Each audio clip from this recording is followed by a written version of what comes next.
All right, so we give praise, esteem, and honor to Abba and Shamahi in the name of Yahushua HaMashiach. And we're going to pick this up in John chapter 5, verse 39. So search the scriptures, for in them you think you have eternal life. And there they was testify of me. And you will not come to me that you might have life. I receive not honor from men, but I know you, that you have not the love of Elohim in you. I come in my Abba's name, you receive me not. If another shall come in his own name, him you will receive. How can you believe which receive honor one from another, and not the honor that comes from Elohim only? Do not think that I will accuse you to Abba. There is one that accuse you, even Moses, in whom you trust. Had you believed Moses, you would have believed me, for he wrote of me. But if you believe not his writings, how should you believe my words?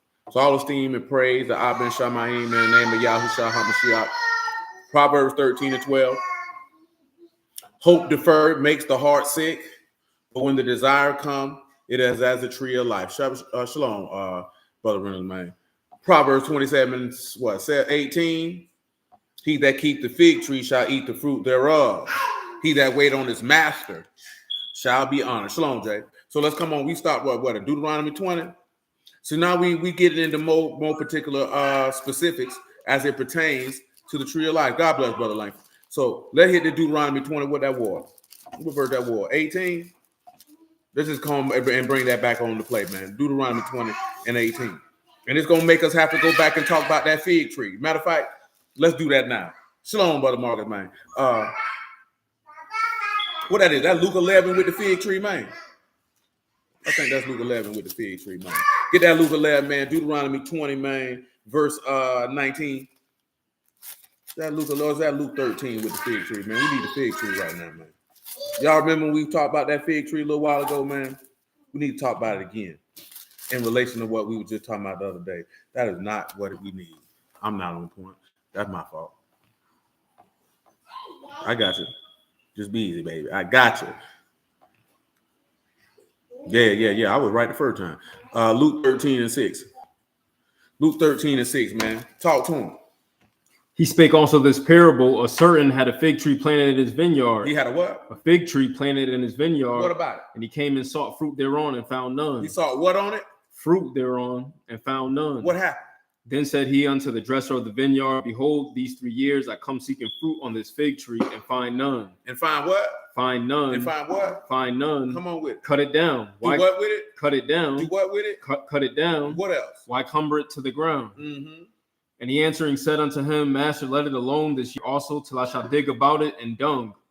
And if it bear fruit, fine. And if not, after that you shall cut it down. Now this is important, because we were just talking about what we was looking at in Deuteronomy 20. But I want you to get Micah 7:1 first. I want you to get Micah 7:1 first, man. He said that fig tree ain't had no fruit on it, man. At this particular point, he said, now listen, how long did he say that fig tree had been planted for? 3 years. Remember I tell you that, man? 3 to 5 years, man. After 3 years, you should be producing some manner of fruit in the word, man. I'm not talking about if you teeter-tottering in and out of the word. Now, this is relevant to one particular thing with them 3 years. So let me do this here. Give me Romans 10, man. Give me Romans 10 and 9. See, the producing the fruit in 3 years is contingent on this particular point right here. I know a lot of people don't like to hear this, but I was just talking with Zadok about this like last week or a week before that. I can't remember, my mind back. There has to come a period of time. If you do anything for an extended period of time, there should begin a process of where you begin to master what it is that you're doing. Remember, he said we don't strive for mastery unless you strive for what? Lawfully. There has to come a period of time. If you're reading a word that is literally about the mastery of the flesh through the application and obedience and belief in said word, there has to come a period of time where your life, God bless, bro, where your life reflects that. I'm not talking about in your first 12 months. I'm not talking about your first 18 months. But notice he said it's 3 years on here. He say, man, go ahead and let me cut it down. He say, no. Give it a little bit more time. And if it still ain't bear no fruit, cut it down. You know what I'm talking about? So I say this here, don't get caught up on the aspect of this, that, and the third. You got to get caught up on the aspect of what is it that is hindering me? Get me Hebrews 12:1. What is it that is hindering me from producing fruit if I've been in the word 3 years, 5 years, 7 years, 8 years? How you been in the word 8 years and you can't produce no faith, no peace, no meekness, no long suffering, no self-control? What have you been doing for the last decade? These are questions that, see, you don't come to a baby in the word and talk to them about that. That's insane. I'm not going to, Joanne is almost 2 years old. I'm not going to come to Joanne and be like, why you not sitting on the toilet? She's only 2. That's an unrealistic expectation for a toddler. But there's a certain level of expectation we're going to have for Muffin being 8 on certain behavior that she should be participating in and certain behavior that she should not be participating in. And then it's going to be a different standard that I would have for a 16-year-old. And it's going to be a different standard that I would have for a 32-year-old, a 48-year-old, a 64-year-old. But when we get in the word, we toss all that out the window. You know what I'm talking about? Because I would be wondering, bro, if you've been in the word for 20 years and you can't control your mouth, what have you been doing for the last 2? You've been wasting 20 years of your life. You can't control your penis. You can't control your impulses and urges, and you've been doing this for 2 decades? Y'all don't see a problem with that? Like, you just put that the word to the side. Just imagine if you said your vocation was a chef and you've been a trash chef for 20 years, a trash plumber for 20 years. You know what I'm saying? You have to think about that. What have you been doing? Hold on, let me see what people. Shalom, Brother Ellis, man. Yes, we got to live in holiness to go through repentance and grace. Indeed. These are just things that we have to consider. We don't consider these things because nobody challenges us to think about that. What we end up getting done is we get placated and comforted in being complacent and regressing by saying, you know, everybody's sin, brother. Or everybody do this or everybody do that. So you get comfortable with that. But that should not be the case. Hebrews 12:1. Listen to what he says. Wherefore, seeing we also are compassed about with so great a cloud of witnesses, let us lay aside every weight and the sin which do so easily beset. Let us do what? Say, let us lay aside every weight. Set aside everything that's holding you down. And the sin which do so easily and beset. And the transgression that is stopping you. And let us run with patience the race that is set before us. See, that's the thing. Ain't nobody telling us that. This man clearly told you, put aside the weight and the sin that is stopping you. So that means you actually have to be introspective and honest with yourself. What is stopping you? Now look at Hebrews 6:1 and listen to what he says. Because me and Zadok were talking about this here too. Well, he mentioned it, and I just expounded on it. So therefore, leaving the principles of the doctrine of Mashiach, let us go unto perfection. Let us go to what? Unto perfection. Go to what? Perfection. Come on, man. Now, this man literally telling us we need to move. Okay, you got the basics. Let's go to perfection now. See, you don't want to be that fig tree that when he come up on you and it ain't no fruit on it. Listen, go ahead. Say, not laying again the foundation of repentance from dead works. Why are you laying down another foundation? Didn't we just read on Wednesday, man? He said, I shed in Zion a cornerstone, a chief stone, a sure foundation. Why are you laying another foundation for your house, which is your body, of repentance from dead works? Why are you steady having to? Any of y'all ever seen a house built from the ground before? Now, once they put in the plumbing under the ground and they put in the utilities and all that there, y'all know what the next thing they come and do, right? They lay the foundation.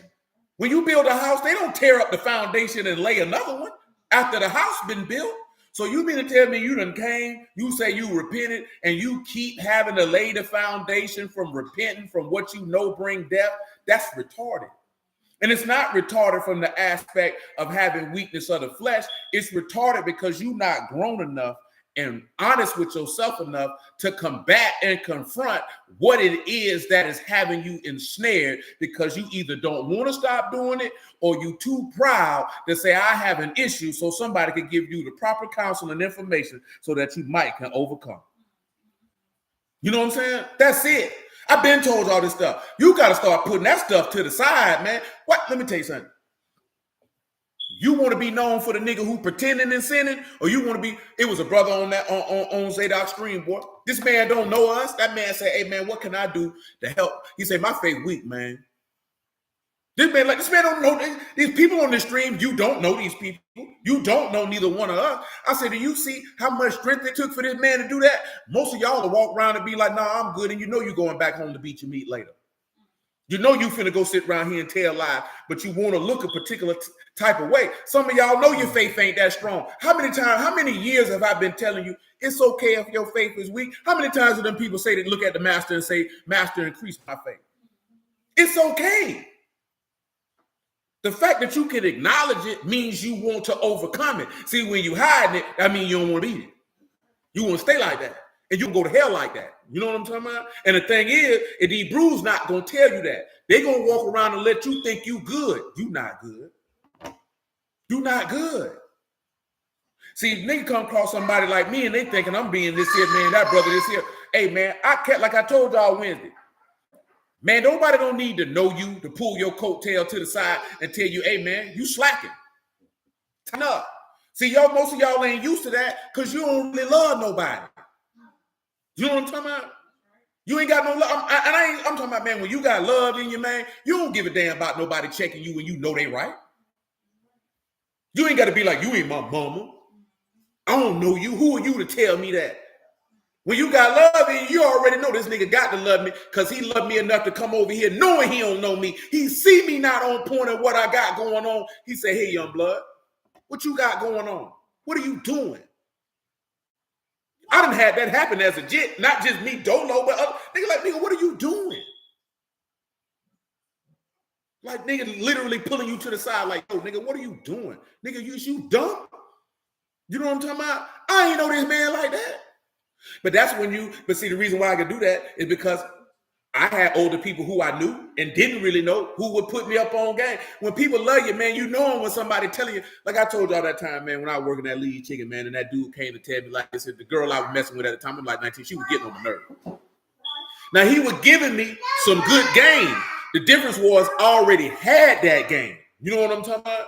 Of course, he didn't know that. You know what I'm saying? But I already had this game that he was sharing. But it's the fact that he saw the need to, come here, young blood. What you got going on? And I told him, no, I ain't even like that, bro. She just getting on my nerves. You know what I'm saying? I say, but I already know. I know what you're talking about. I appreciate that. Look at me. My uncle used to be on that all the time. You know what I'm saying? My auntie Tony be like, them kids ain't gonna come around here and fool with us no more. But he ain't mean no harm by it. He care about you. You know what I'm saying? I want you to be in the best position that you could be in. You know what I'm talking about?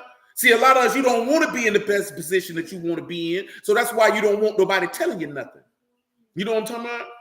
A lot of y'all ain't never had no friends who'll tell you you're messing up now. You got friends who will lie to you and placate you in what you got going on. Justify you even when you're wrong. The people don't love you, man. You know what I'm talking about? Like, you got to remember that, man. If you got it in your mind that the only person who can check you in the world, only my pastor can check me. Only my husband can check me. Only my homeboy can check me. Only my sisters can check me. You going to hell. I'll tell you that right now. You know what I'm talking about? You going straight to hell. You know why? Because it'll be a day where you will send a Malakim to come check you and you ain't going to listen to him because you don't know him, you stupid bastard.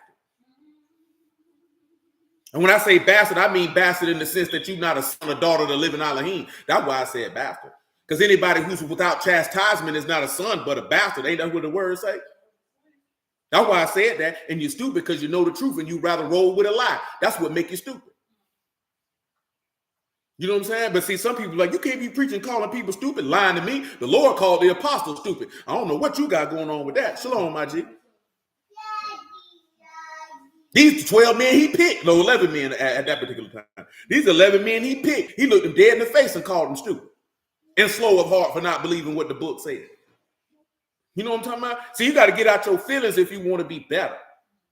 But see, I've been telling you a long time ago, man, especially for you men, it's a lot of places you can be and then your feelings ain't one of them. If you catch yourself in your feelings, you better shake up on out of them. You know what I'm talking about? The reason being because your feelings will deceive you. You know what the book say. The heart is deceitful above all things and desperately wicked. Who can know it? Your feelings will lie to you and cause you to say, do, or believe something that is not really there. Well, that's on my mind too. Well, I got you holding, man. Finish Hebrews 6. You went verse 1 or 2. Yeah, verse 6, end of verse 6. You're at the end of verse 6? Yeah. Yeah, read verse 5 for me one more time. Hebrews 6:5. I appreciate you. And have tasted the good word of Elohim and the power. Oh no, we ain't read all that. The last thing you said was laying the foundation again for repentance of dead work. What verse that was? That verse 1. You're going to be starting from the top. Mm-hmm. Therefore, leaving the principles of the doctrine of Mashiach, let us go unto perfection, not laying again the foundation of repentance from dead works and of faith toward Elohim, of the doctrine of baptisms, of laying on of hands, and of the resurrection of the dead. Shalom, Brother Nate. And of eternal judgment. And this what we do if Elohim permit. That's it. That's all we want. He said we'll do all that, God let us. Give me Romans 10:9, man. Then I'm gonna mention something I heard somebody say, man, because I just want y'all to have this information because it was a terrible piece of information. The intent might have been well, but the delivery of the information will lead straight to condemnation and damnation, to keep it 100% honest with you. That if you shall confess with your mouth that Yahushua, this is Romans 10:9. That if you shall confess with your mouth the Master Yahushua and shall believe in your heart that Elohim have raised him from the dead, you shall be saved. You shall be what? You shall be saved. Go ahead. For with the heart man believe unto righteousness. What else? And with the mouth confession is made unto salvation. What else? For the scripture saith, whoso believe on him shall not be ashamed. Who that believe on him shall not be a what? Ashamed. That's right. For there's no difference between the Yahudim and the Greek. Ain't no difference. For the same master over all is rich unto all that call upon him. Listen to him. Whosoever shall call upon the name of the Lord shall be saved. And how? Then shall they call on him in whom they have not believed. This will go to the point where I told you about this, why it might be hard for you to bear fruit in them 3 years. He said, how can you do what? Call on him in whom they have not believed. So you can't call on this man if you ain't never believed in the man. Listen to him. How shall they believe in him of whom they have not heard? So faith come by hearing and hearing come by the word. That's what Job told you in chapter 42, verse 1, right? Now, we already talked about this in the law. How was the Israelites in Egypt going to believe on Yahuwah if they had never heard of Yahuwah? So it took Moses to tell them of Yahuwah. I keep telling y'all these niggas lying to you, thinking that your forefathers knew Yahuwah in Egypt. They didn't. They didn't. Moses had to come preach to them for them to believe on him. They had never heard of him. They didn't know nothing about him. So how can you believe in whom you have never heard? So you can't bear fruit if you've never actually heard the gospel, the word, the testimony of Yahushua HaMashiach. You really don't believe nothing. Go ahead. And how shall they hear without a preacher? And the only way that you're going to be able to hear is with a preacher. Look here, man, I told you this 1,000 times, man. I hate to make some brews upset if they see this later. But your rap songs ain't bringing nobody to the Lord, bro. I hate to be the one to tell that to you. Stop lying, boy. You're not doing the work of the ministry, sir. You're doing the work of praise and worship is what you're doing. And it's needed, and it's vital, and it's much appreciated and esteemed to Yahuwah for. But that ain't no ministry, brother. Ain't no music ministry in this book, my G. Ain't none. Ain't nobody in this book came to you. When he gave that parable in Luke 16, he didn't say they got the music to listen to. He didn't say they got the psalmist to listen to. He said they got Moses and the prophets, let them hear them.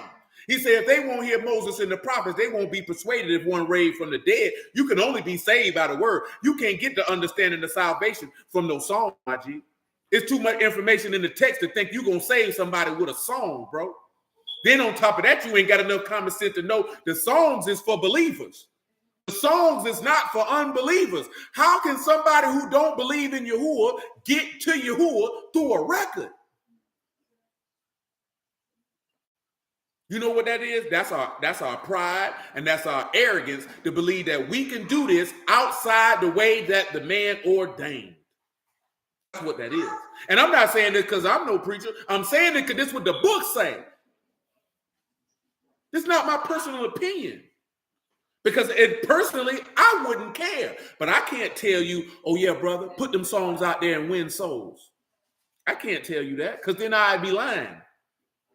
I would just be stroking and feeding your ego for the purpose of you continuing to doing what it is that you want to do. You have to realize those songs that you make are supposed to be, this man literally said to sing spiritual songs in your heart unto the Lord. Ain't that what it said?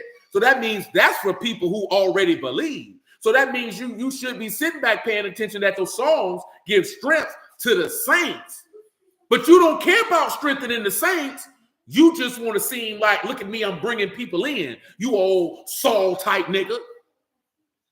David bringing me in by the 10,000s. So, and you want to bring him in by the 20,000s because you feel like you this, that, there, and the third, bro. The music is for the saints. You understand, son? Why do we so more? Look here, right? We got to preach the gospel of repentance. People got to be saved. Don't get me wrong. But it seems like we care more about people outside the house than the people in it. Why you don't care about ministering to the people who already inside the house? Don't you realize when this man say, I give you a new commandment that you love one another? That when they see you loving each other, they'll know that you my disciples. Don't you realize that the love that you have one to another, that'll bring the people in from the outside? We don't even think about that, man. If they see, look here, right? Yeah, it's cool to go feed the homeless, but do you go feed the hungry brother in the word? Do you clothe the naked brother? Do you carry your brother's burden? Do you love each other? Or do you just sit around and talk about each other and be mad about each other about the most insignificant things? Because you just want to appear like you bringing people in, but their soul's not being converted. So they in the same spot as you. You ain't producing no fruit. They ain't producing no fruit. That's two niggas going to hell. So what did that profit? See, we more be concerned about looking like you're doing something instead of just doing what the man said, and that light will shine when people see you by how you interact with each other. See, we was so big, we got so much division, we got so much, we need unity. You can't have unity when you don't love Yahuwah and you don't love yourself. You ain't gonna love nobody else. If you ain't united with Yahuwah, how you gonna be united with flesh and blood? We don't even think about that. This doctrine keeping us apart. No, you wicked as hell. That's what's keeping you apart. You think bloodline gonna bring you together. It's Yahuwah gonna bring you together through the love of the living Elohim. But you don't want to do that because that means you have to give up being the evil, wicked bastard that you are. And you don't want to stop being the evil, wicked bastard that you are. Because that means you got to do some work. That means what he said in Ezekiel 18, cast away your transgressions or your iniquity so they won't be your destruction. You don't want to do that. So that malice, that spite, that evil eye, them blasphemies, them fornications, them adulteries, those murders, them lions, you know what I'm talking about? That sowing division amongst each other. You don't want to stop doing that. Them feet that swift to run into wicked imaginations, them false witnesses that you be doing. All the stuff when everybody talking about you can't keep the whole law, we in captivity, and you want to talk about some goddamn animal sacrifices instead of that black heart you got? We don't want to talk about none of that. And you think you doing something. I told him he was an Israelite. Boy, that boy got problems in his soul, man. Man, I've been in this word 14 years, man, and I still hear dudes arguing and fussing and fighting and struggling with the same stuff they were struggling with 7 years ago. Why you still struggling with controlling your penis in a decade? You ain't got control of yourself yet. Come on, man. Let me see what brother. Amen, brother Marcus. Praise you indeed, man. Let me see, because you know I can't see him moving slow. Most brothers in the community not fit. Yeah, you ain't lying, brother Shaw. Amen, smoking man. That's why I say, moreover, a lot of Israelites are hellbound. Unfortunately, a lot of people is, period. He said cleaning the outside of the cup. That's right, brother Langford. But not cleaning it. It's a lot of people hellbound, period. Not because necessarily. Now, some people just evil. Don't get me wrong. But a lot of us, you ain't getting told. You're not getting told nothing. So, like I said, you become comfortable being like that because you're not being challenged that is not an acceptable way to behave. And say that you represent Yahuwah. Nobody's telling us that. So imagine this here, right? No need for gender in this one here. Imagine you hoeing. And ain't nobody told you your entire life that it's a problem that you hoeing. You'll begin to become comfortable with participating in this defiling behavior. So every woman you see, you're going to want to slay her. Every man you like, you're going to want to lay with him. And the minute somebody come and tell you, hey, brother, having sex with all them women, that ain't the move. You're going to get mad at him. Because nobody else has told you that this is not the way to behave. So you'll come at him, oh, you think you this and you think you that, because nobody told you, nah, brother, that's not how you behave. This book say don't be friends with an angry man, lest you get snared with him. He said anger rests in the bosom of fool. This man say wrath don't work the righteousness of Elohim. Look how angry niggas get to the point they want to harm somebody. Why you think this man say if you a pastor, you can't be no brawler? You can't be out here fighting and do all that type of stuff. That's not representative of him. That's your stuff. And he's a man of war. No, you just a nigga trying to use the word to justify being a nigga. When you're not being exemplary of Elohim type conduct, of righteous conduct. Because this is a group of people, we don't really want to be righteous. We want to appear it, but you don't actually want to produce it. Didn't we just read the other day that say to produce that fruit, you got to do some what? Some work. To produce this fruit, it's work got to be done. And you got to do the works of Abraham, and that's the works of faith. Don't nobody want to do that because the just live by their faith. So since you have a respect to the recompense of the reward, your life going to be reflective of that. So you will reject the pleasures of sin for a season to suffer with the sons and daughters of the living Elohim. We don't want to do that. So we want to come up with any way, period, that we can justify being evil. And you know how we know this? Because every single last one of us, before you was in the word, it was some stuff that you was participating in, and somebody told you it was wrong, or you knew it was wrong, and you came up with a way to justify it in your mind so you could keep on doing it. And you know, everybody on here done did it. I ain't even talking about when you got in the word. I'm talking about before you was in it. Some of you might have been alcoholics, and you had to come up with something in your mind to justify why you drunk all this alcohol. Look, I used to smoke a lot of reefer. I ain't sit back and say, no, I do it for this, I do it for that. I say, man, I might got a problem. I smoke a lot. You know what I'm talking about? You know what I'm saying? I'm not running for nothing. I'm not trying to dampen nothing. But I know that this is not normal conduct to be smoking an ounce or two of reefer every day. This is not, I wasn't birthed and put on the planet to be consuming marijuana at this rate. There's no way that I could look myself in the mirror and say, yeah, that's what I was made to do. I had enough sense to know that. I just honest enough to say it while I'm smoking. So I'm just letting you know, I'm not capping with you. I'm acknowledging you clearly. It's probably not the best thing to do, but I'm finna smoke another one though. Because this is how I'm choosing to live my life. I can't come up here and make a justification for this. There is no justification for it. I just like doing it. You know what I'm talking about? Some of y'all sold drugs. You came up with a justification in your mind to justify doing it. Some of y'all done lied to somebody about something. You came up with a reason in your mind to justify that lie in your mind. You know what I'm talking about? Some of you been evil towards somebody or malicious and spiteful towards somebody, and you came up with a justification in your mind to say why you was right. If you know that you got to sit back and think about a justification in your mind for something, then you know you ain't had no business doing that. But if nobody's going to tell us that, then guess what ends up happening? He told you in Ecclesiastes 8 and 11, because the sentence against an evil work is not executed speedily. Privily it's in the hearts of the sons of Adam to do evil. So when you do something or the punishment or correction don't come from the behavior, you get emboldened in your mind that you can stay behaving like that. So when you see Amos and he say they hate them that rebuke in the gate, now you can understand why they hate him that rebuke in the gate. Because nobody's saying nothing to you. So you think it's cool. It's not cool. And that's why people are not growing in the word. Because I don't care about all this other stuff dudes is on. Are you a more godly version of yourself than what you were a year ago, 2 years ago, 3 years ago? Are there elements of the fruit or the offspring of the word that were not present in you 6 months ago that are present in you now? 12 months ago that are present in you now. That's what I care about. I don't care about all that other stuff these niggas on. I don't care about no random information. I don't care about none of that. I don't care about how many pieces of land you buy. I don't care about if you can build a house with your bare hands with nothing but a hammer and 3 nails. What I need to know is, have you produced peace since you believed? Have you produced faith since you believed? Have you produced love since you believed? Have you produced long suffering, gentleness, meekness, goodness, and self-control since you believed? That's what I need to know. Anything else other than that, I don't really care, my G. And when I say I don't really care, not that those things are insignificant. If you bought a lot of land and you're able to build on land for people to live on it, that is a beautiful thing. Don't get it twisted.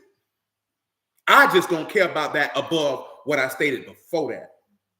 I'm not going to put that before you producing the fruits of everlasting life. That's all I mean when I mention that to y'all. It's not that those things are wrong or bad or anything of the sort. They're not at the top tier level of importance. That's what we have to remember. Your soul got to be saved, my G. You know what I'm saying? It is going to come a day when every single last one of us are going to stand before the throne of Elohim. You don't want to be that fig tree with no fruit on it. You don't want to be that. Because that man say cut him down and burn him. Oh, no, God forbid for any one of us. God forbid. We don't want that. What you want that for? What you got? Where I got you at? Romans 10. We good in Romans 10. Read it again, though.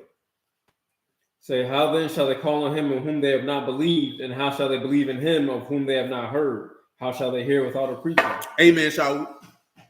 And how shall they preach? Except they be sent. As it is written. How beautiful are the feet of them that preach the gospel of shalom and bring glad tidings of good things. Indeed. Now, come on, give me Micah 7:1, man.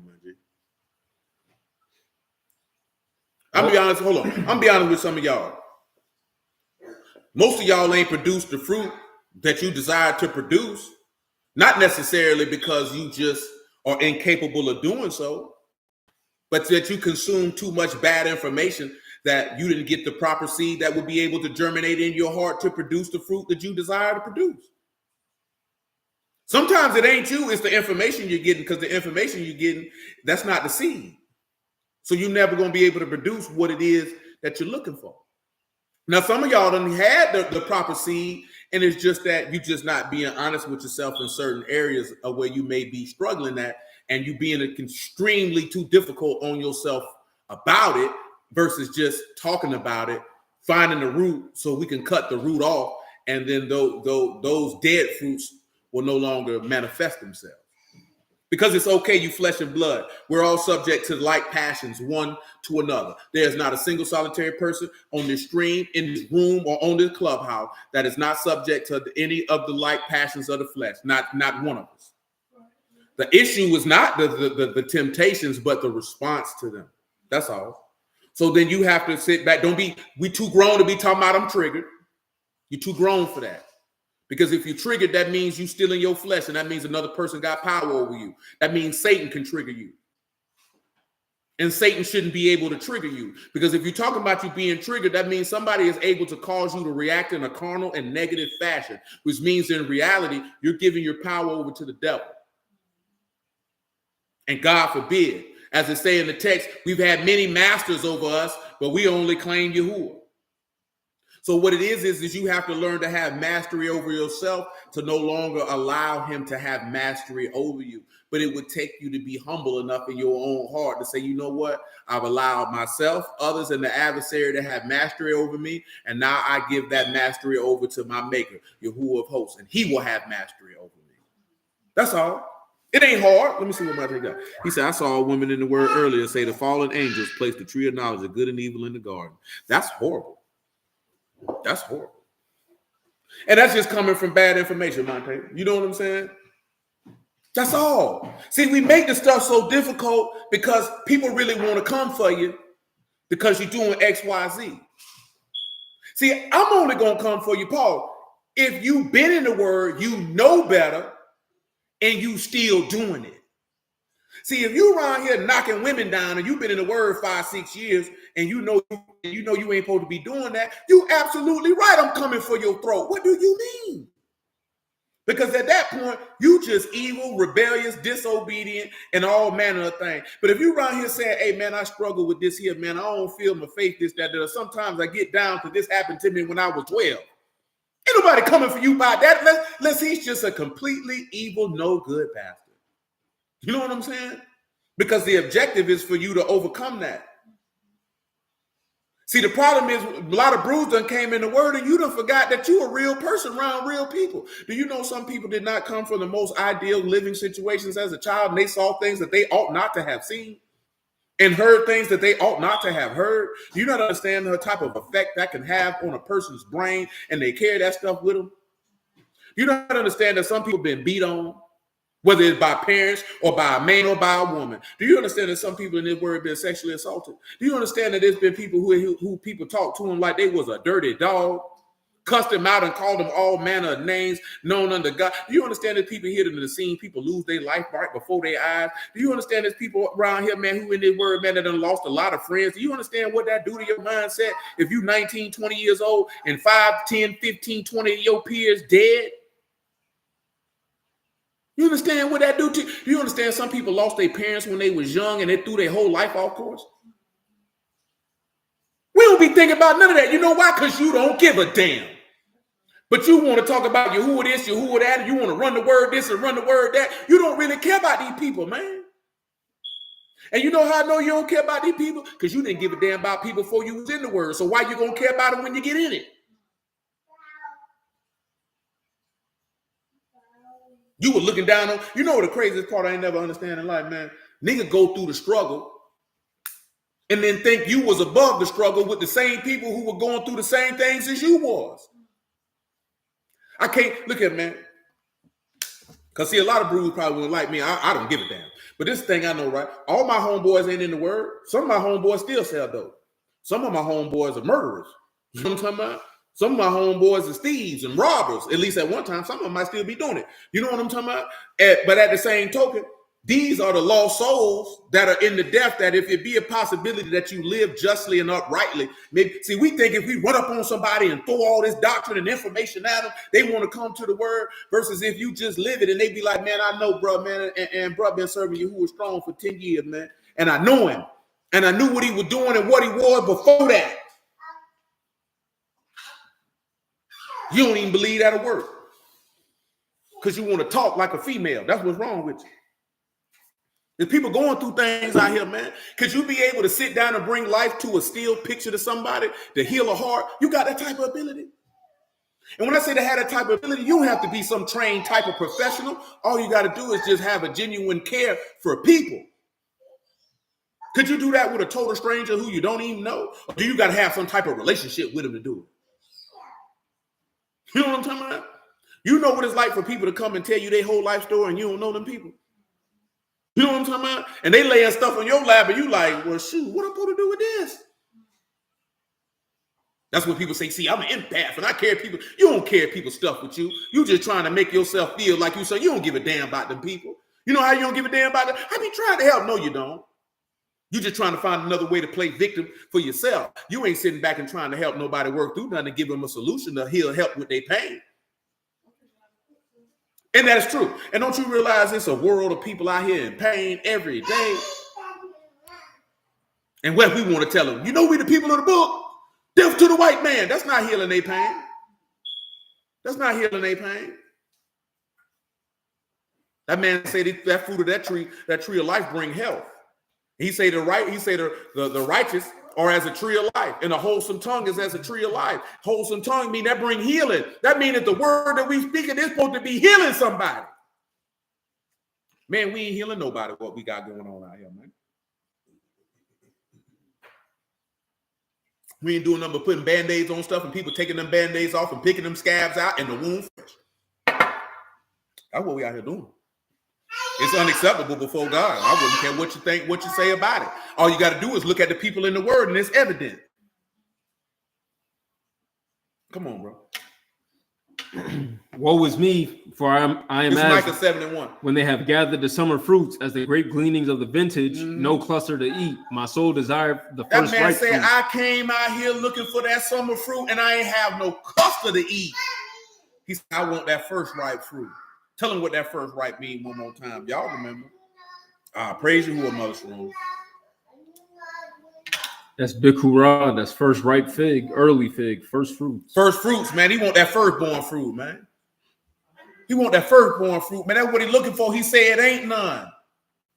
When this man come to you, he said, man, when I come back on the earth, will I find faith on the earth? That man say, when he come to you looking for fruit, will he find that, Joe? Get it for him, man. Galatians 5:21. Man. Get it. We let the book, we let Paul tell it to you, man. I'm going to bobble your butt, Joanne. Yes, I am your daddy. What? Oh, come on. Galatians 5:21. Envyings, murders, drunkenness, revelings, and such like, of the which I tell you before, as I have told you in time past, that they which do such things shall not inherit the Malkuth of Elohim.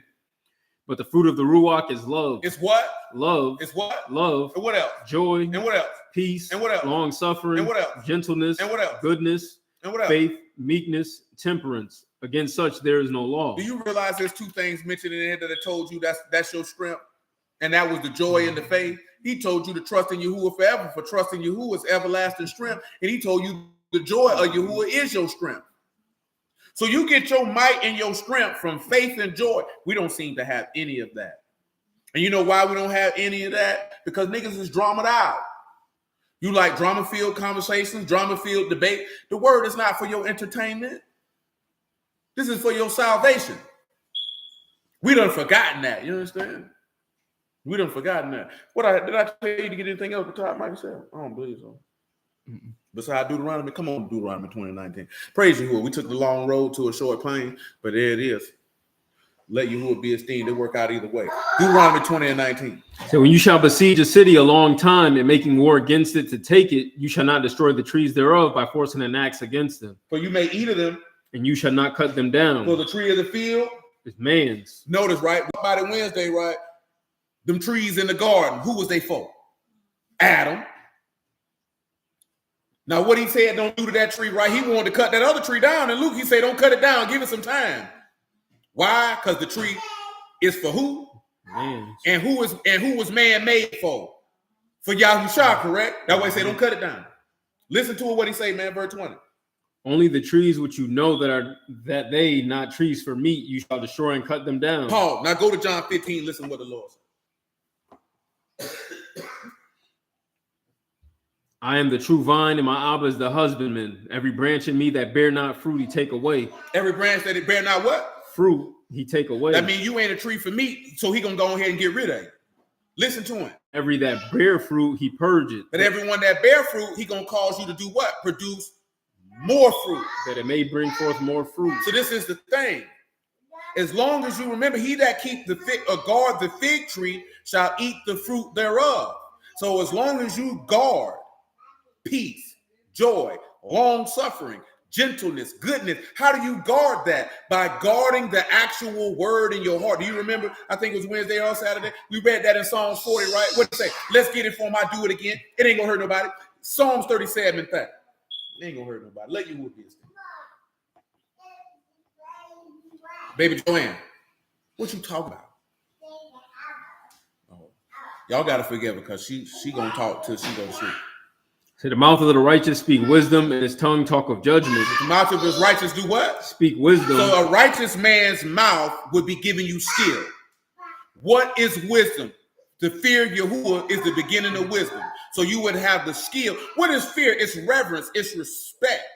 So the righteous is going to give you the skill to respect your father and Shamayim. That's what you got to understand. If they're not giving you the skill to have respect for your father, they ain't telling you nothing. Go ahead, man. The law of his Elohim in his heart. Its law is where? In his heart. It's where? Shalom, Sister Kelly. It's where? In his heart. We talked about this, right? The fleshly tables of the heart, because he said, I got to take this stony heart up out of you. Come on. None of his steps shall slide. None of your steps are going what? Slide. Tell them what slide mean, man. Ain't no cha-cha slide. Ain't no electric slide. That's my That's to slip, to slide, to totter, to shake. You ain't going to fall. You not going to fall. Get him this here, man. Epistle of Jude, man. Verse 20. It ain't but one chapter, so that's why I just said the Epistle of Jude. Verse 20. But you, beloved, building up yourselves on your most Kadash faith. Building up yourselves on the what? Matter of fact, give him verse 18. This is Epistle of Jude, verse 18. How that they told you there should be mockers in the last time who shall walk after their own ungodly lust. You got to realize it's going to be people who going to be mocking you about the word, walking after they lust, man. Don't worry about that. That's a part of the game, baby. These be they who separate themselves. They separate themselves because they what? Sensual. Because they carnal. Having not the Ruach. They don't have the spirit of God in them. But you, beloved, building up yourselves on your most Kadash faith. See, you have to be able to identify people who are carnal, who don't have the Ruach HaKadosh. You got to continue. How do you build yourself up on your most Kadash faith? It's by laying the word up in your heart. I ain't talking about laying no word up for no doctrine. I ain't talking about laying no word up to preach to nobody. I ain't talking about laying no word up to tell somebody they're an Israelite. I'm talking about to seek this man understanding and guard it in your heart, and then you can eat the fruit thereof. You can't guard the fig tree to eat the fruit if you ain't even got the seed that comes from the fig tree to begin with. So you got to guard that in your heart, man. If you don't guard that man's word in your heart, you'll never produce the fruit. You cannot practice the fruits of the Spirit. Fruit is not something you practice. Fruit is the literal produce or offspring of the seed. That means the fruit is the byproduct of the seed. So that means the fruits of the Spirit are the byproduct of the words of the living Elohim. So that means if the word of the living Elohim is in you in it, then consequently you will produce the offspring of the word, which is love, joy, peace, gentleness, faith, long-suffering, gentleness, goodness, meekness, and self-control. You know what I'm saying? That's how that works. Because that's what you hear a lot of people say. We got to practice the fruits of the Spirit. You can't practice. That's like saying you got to practice a baby. The baby is the byproduct of the sperm. The sperm goes into the womb and pollinates the egg, if you would. You know what I'm talking about? And after the time of life, the fruit of the womb come out. Now, we done talk about that as forth as the way that humans procreate is the same way that the word is. The life is in the seed. The life is not in a woman's womb. The same way ain't no life in your heart. A woman's womb is dead until a man put his seed in it. A man's heart is dead until the seed of the word of Elohim come into it. But the minute that man puts his seed in that woman's womb and it meets her egg, life is produced. The minute you allow this man to let his word into your heart, life can be produced. And after a period of time, you should produce the fruit of the womb. That's why I say, how in the world is this man's seed in you and it ain't producing no fruit? That don't make sense. You can't put your seed in a woman and it fertilize her egg and a baby don't come after that. The only way a baby don't come after that is that means you had a miscarriage. So that means a lot of us in the word, you got miscarriages in your heart then. That ain't good, man. That ain't good, man. Hey, man, praise you, man. That ain't good, man. See, we don't talk about that. But all big praises to Abba and Shamahim in the name of Yahushua. Y'all, most of y'all who around here, y'all already know this.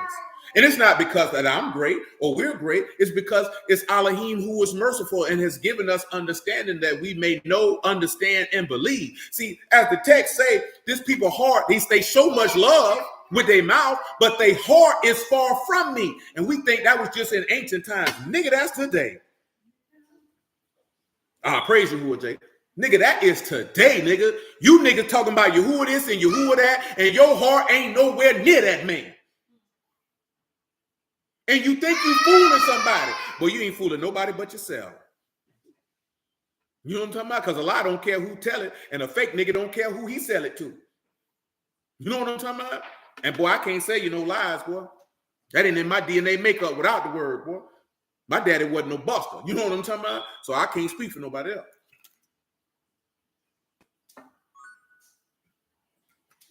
And I'm talking about my real daddy, as far as the flesh is concerned. My daddy wasn't no buster. You know what I'm talking about? Oh, yeah.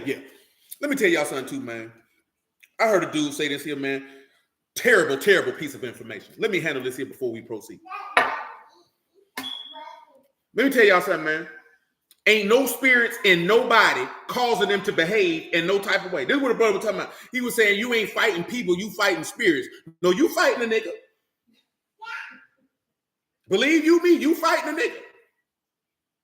Stop listening to people who telling you it's spirits and demons and people that's causing them to behave that way. That ain't in no book.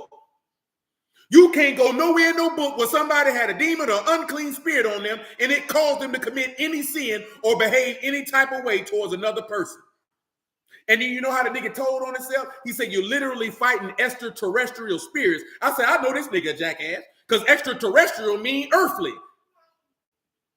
A spirit is not terrestrial. A spirit is celestial. So niggas know they, look here, man, when people talk about he got a lust spirit on him. No, he has a lustful spirit. Ain't no demon in him causing him to go in a room and beat his meat. Ain't no demon in you causing you to go sleep with people. That's you, nigga. You know how we know? Mark 7:17. I let Yahushua tell it to you. I ain't gonna talk to you no more. I let it Lord. I hate when niggas say that. Because you know what? If it's an unclean spirit in you causing you to behave that way, who is Yahuwah gonna hold accountable? You or the unclean spirit? Because if the unclean spirit did it, then he can't condemn you for your behavior. See, we say that to get out of the fact that you an evil bastard. There ain't no demon in you, nigga. Anytime you read that book, it was an evil spirit on somebody, that spirit was tormenting that person. It ain't this stuff you see on TV. He got a demonic spirit. If he got a demonic spirit, then that spirit harming him. He ain't got a demonic spirit. He just evil. Ain't no damn demon getting in nobody making you do nothing. That's nigga talk. Man, matter of fact, before you read that, read James 1:12 for the ignorant nigga in the back who got something to say in his brain. I don't even know what he's talking about. Your mammy don't. And your daddy shouldn't have had you because you're stupid as hell.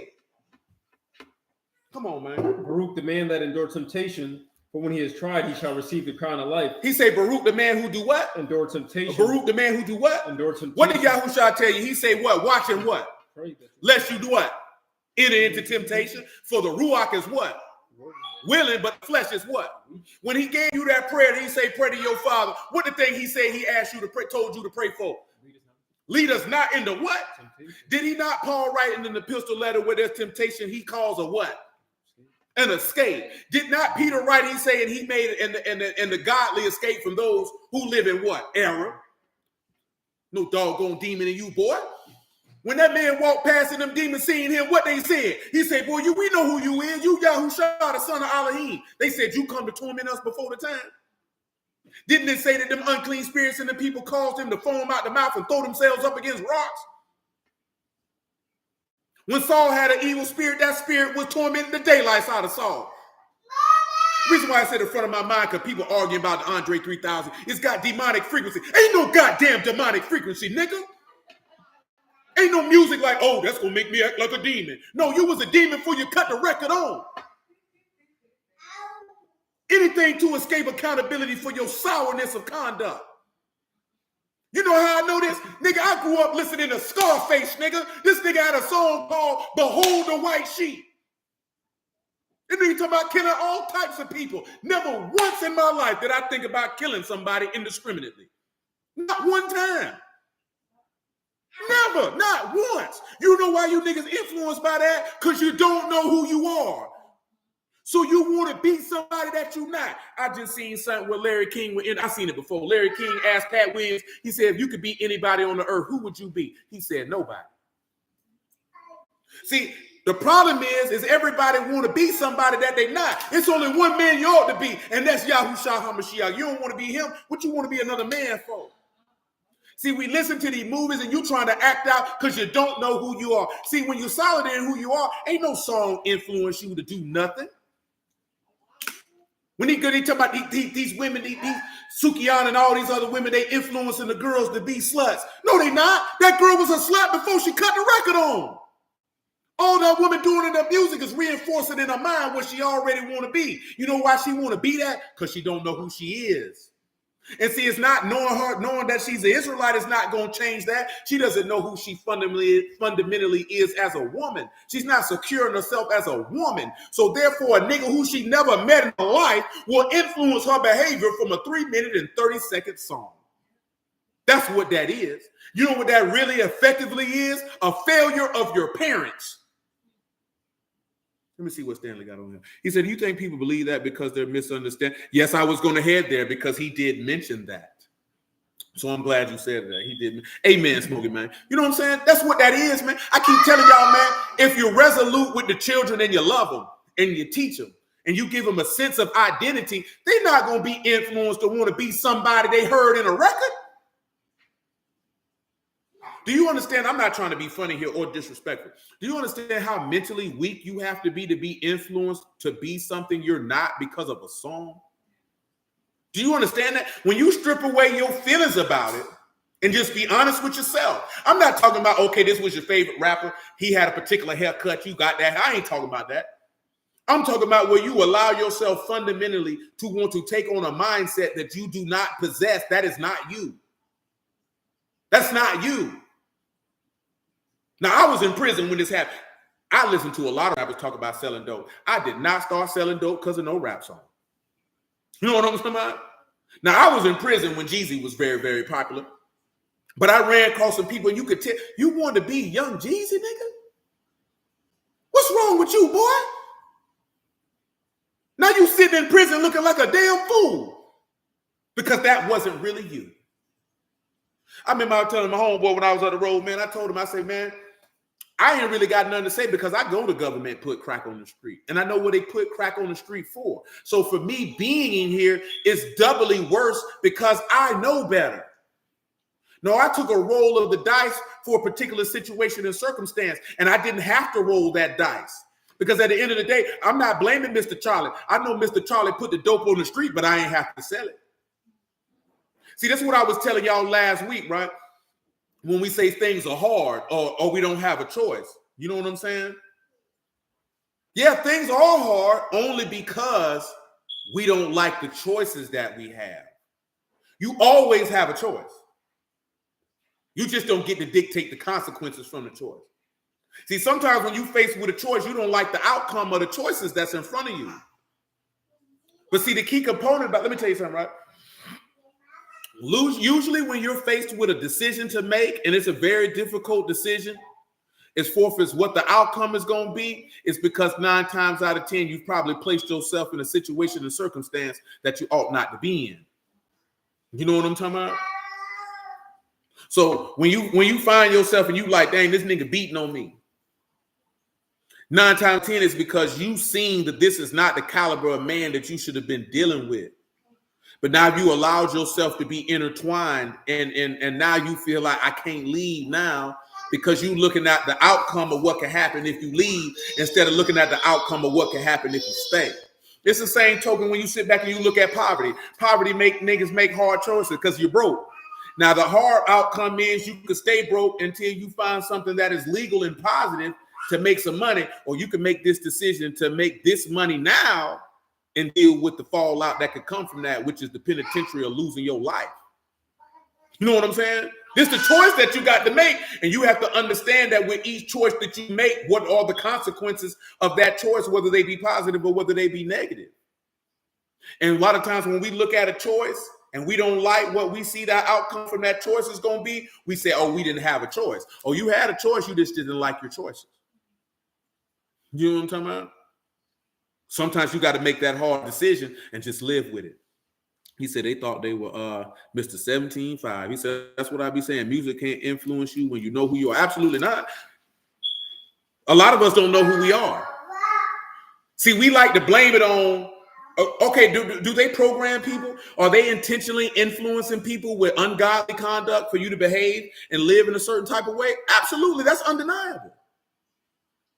But the only way that stuff has an effect on you is because you are not firm and resolute in who you are as a person. And a lot of people who are in the word, they're not firm and resolute who they are in Yahusha. So of course you're going to be influenced because you don't know who you are. Because guess what? I don't care what type of song Doja Cat make. If Doja Cat make a record and that make you want to behave a certain type of way, that's a reflectiveness of you, not Doja Cat. I don't know too many rappers in these days and times. Who's an ignorant nigga who rapping right now? Yeah, you know what I'm saying? You niggas looking at King Von. This nigga was a literal murderer. Now you want to be a gangster and a killer because he was really a gangster or a killer when you know you ain't a gangster or a killer? You lame as hell. Look at I know dudes who rap in this city, and one I know this nigga personally, and I know he a killer. And I'm not saying that like this is cool. I know that this man has taken somebody's life before. You know what I'm talking about? So when he rap about this and he wasn't influenced to be like this from no music that he was hearing. He was in the street living like that. So to him, those dudes who were rapping like that, to him, it was like he can, in his mind, I can relate to them because how I'm living, they living. See, most of us, I don't tell you, most people ain't never been in the street. So you really think the people in the street is a lame and a goofy like you, that they were influenced to be something that they not because you were. Nah, them boys who in the street, that's them. They own that. They really own that. They look at that music as this is speaking to me. This is one of my compatriots, one of my comrades. That's how they look at it. See, and then there's another thing. Did y'all see the clip where Umar was talking about why rap music ain't built nothing? You know, we the only group of people that expect entertainers to do this type of stuff. And then you know what the bad part is? This is how you know we don't know nothing about no money, man. Nigga, ain't no rappers got no, you know how everybody say hip hop make all this money, right? No, the record companies make all this money. The rappers ain't making nothing. Let me see what Jay said. See, a lot of street dudes had a dad in the street. I ain't even mentioned that. He ain't lie. A lot of them boys who was in the street, they got taught the game from their daddy, their uncles, their cousins. They was birthed in it. It was the family business. It wasn't no way they wasn't going to be in it. That's another part that a lot of people don't realize. A lot of gang bangers in LA, man, they daddies and uncles are gang bangers. What you think they going to be? If my daddy a blood, my daddy a crip, what you think I'm finna be? If my daddy a gangster disciple, guess what? I mentioned King Von, and guess what his daddy wore? A gangster disciple or a BD, whichever one he wore. I mean, my daddy was in the street, got killed in the street. You see, they talk about Dirt Daddy all the time. He was in the street. What do you think gonna happen? Man, let me tell y'all something, man. I don't know why people think rappers got all this money, because they don't. People like, well, is he a billionaire? He didn't become a billionaire off rap music. Kanye didn't become a billionaire off rap music. You mentioning two niggas. The rest of them niggas broke. Because all the money go to the record labels. Them niggas ain't got no money like that. I don't even know why Umar said that. Why is you looking for 21 Savage to build you a hospital? Why is you looking for Lil Yachty to build you a school? Umar talking about what them niggas build. You've been talking about building a school for 15 years. But as the late, what his name is, Dick Gregory once said, the leaders of a people are never athletes and entertainers. And if you looking for athletes and entertainers to produce something for you, you's a goddamn fool. Why you looking for LeBron to do that, man? And why do you think niggas who come from nothing that they got that type of mind? Because you feel like that's what they supposed to do with the money. You know why Umar said that? Because he ain't gonna do it if he had it. I ain't never looked in my life and said, man, why the rappers ain't never did this and never did that? That never even crossed my mind. Because why would I expect a nigga who all he does is make music to do that? White folks ain't never said why Bob Dylan ain't made no hospital. Not one time. They don't give a damn. Because if they want the hospital built, they going to get it done. They ain't waiting on Bob Dylan. Then on top of that, niggas don't even know the process that come down to building the hospital and doing all this type of stuff. You still got to go through the government, stupid. You think you're just going to build a hospital and have it up and running without dealing with them people? You're going to have to go through the zoning board. You're going to have to get permit. You're going to have to do all that. We just be living in the fantasy world saying stuff because it sounds cool. But that's Umar Johnson for you, you know. He's a jackass. But nevertheless, he say, what did he say? Rap is wrestling. When I came to that realization, it brought me peace. He say, definitely a lot of them would say they were blessed in it by family ties and not in a blasphemous way, though. Oh, absolutely. Absolutely.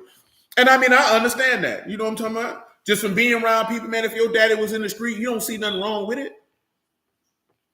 Because that's just how we live. That's how they look at it. That's how we live. This is what I mean by most people can't help nobody, because you ain't understanding that they don't look at it like you look at it. You know what I'm talking about?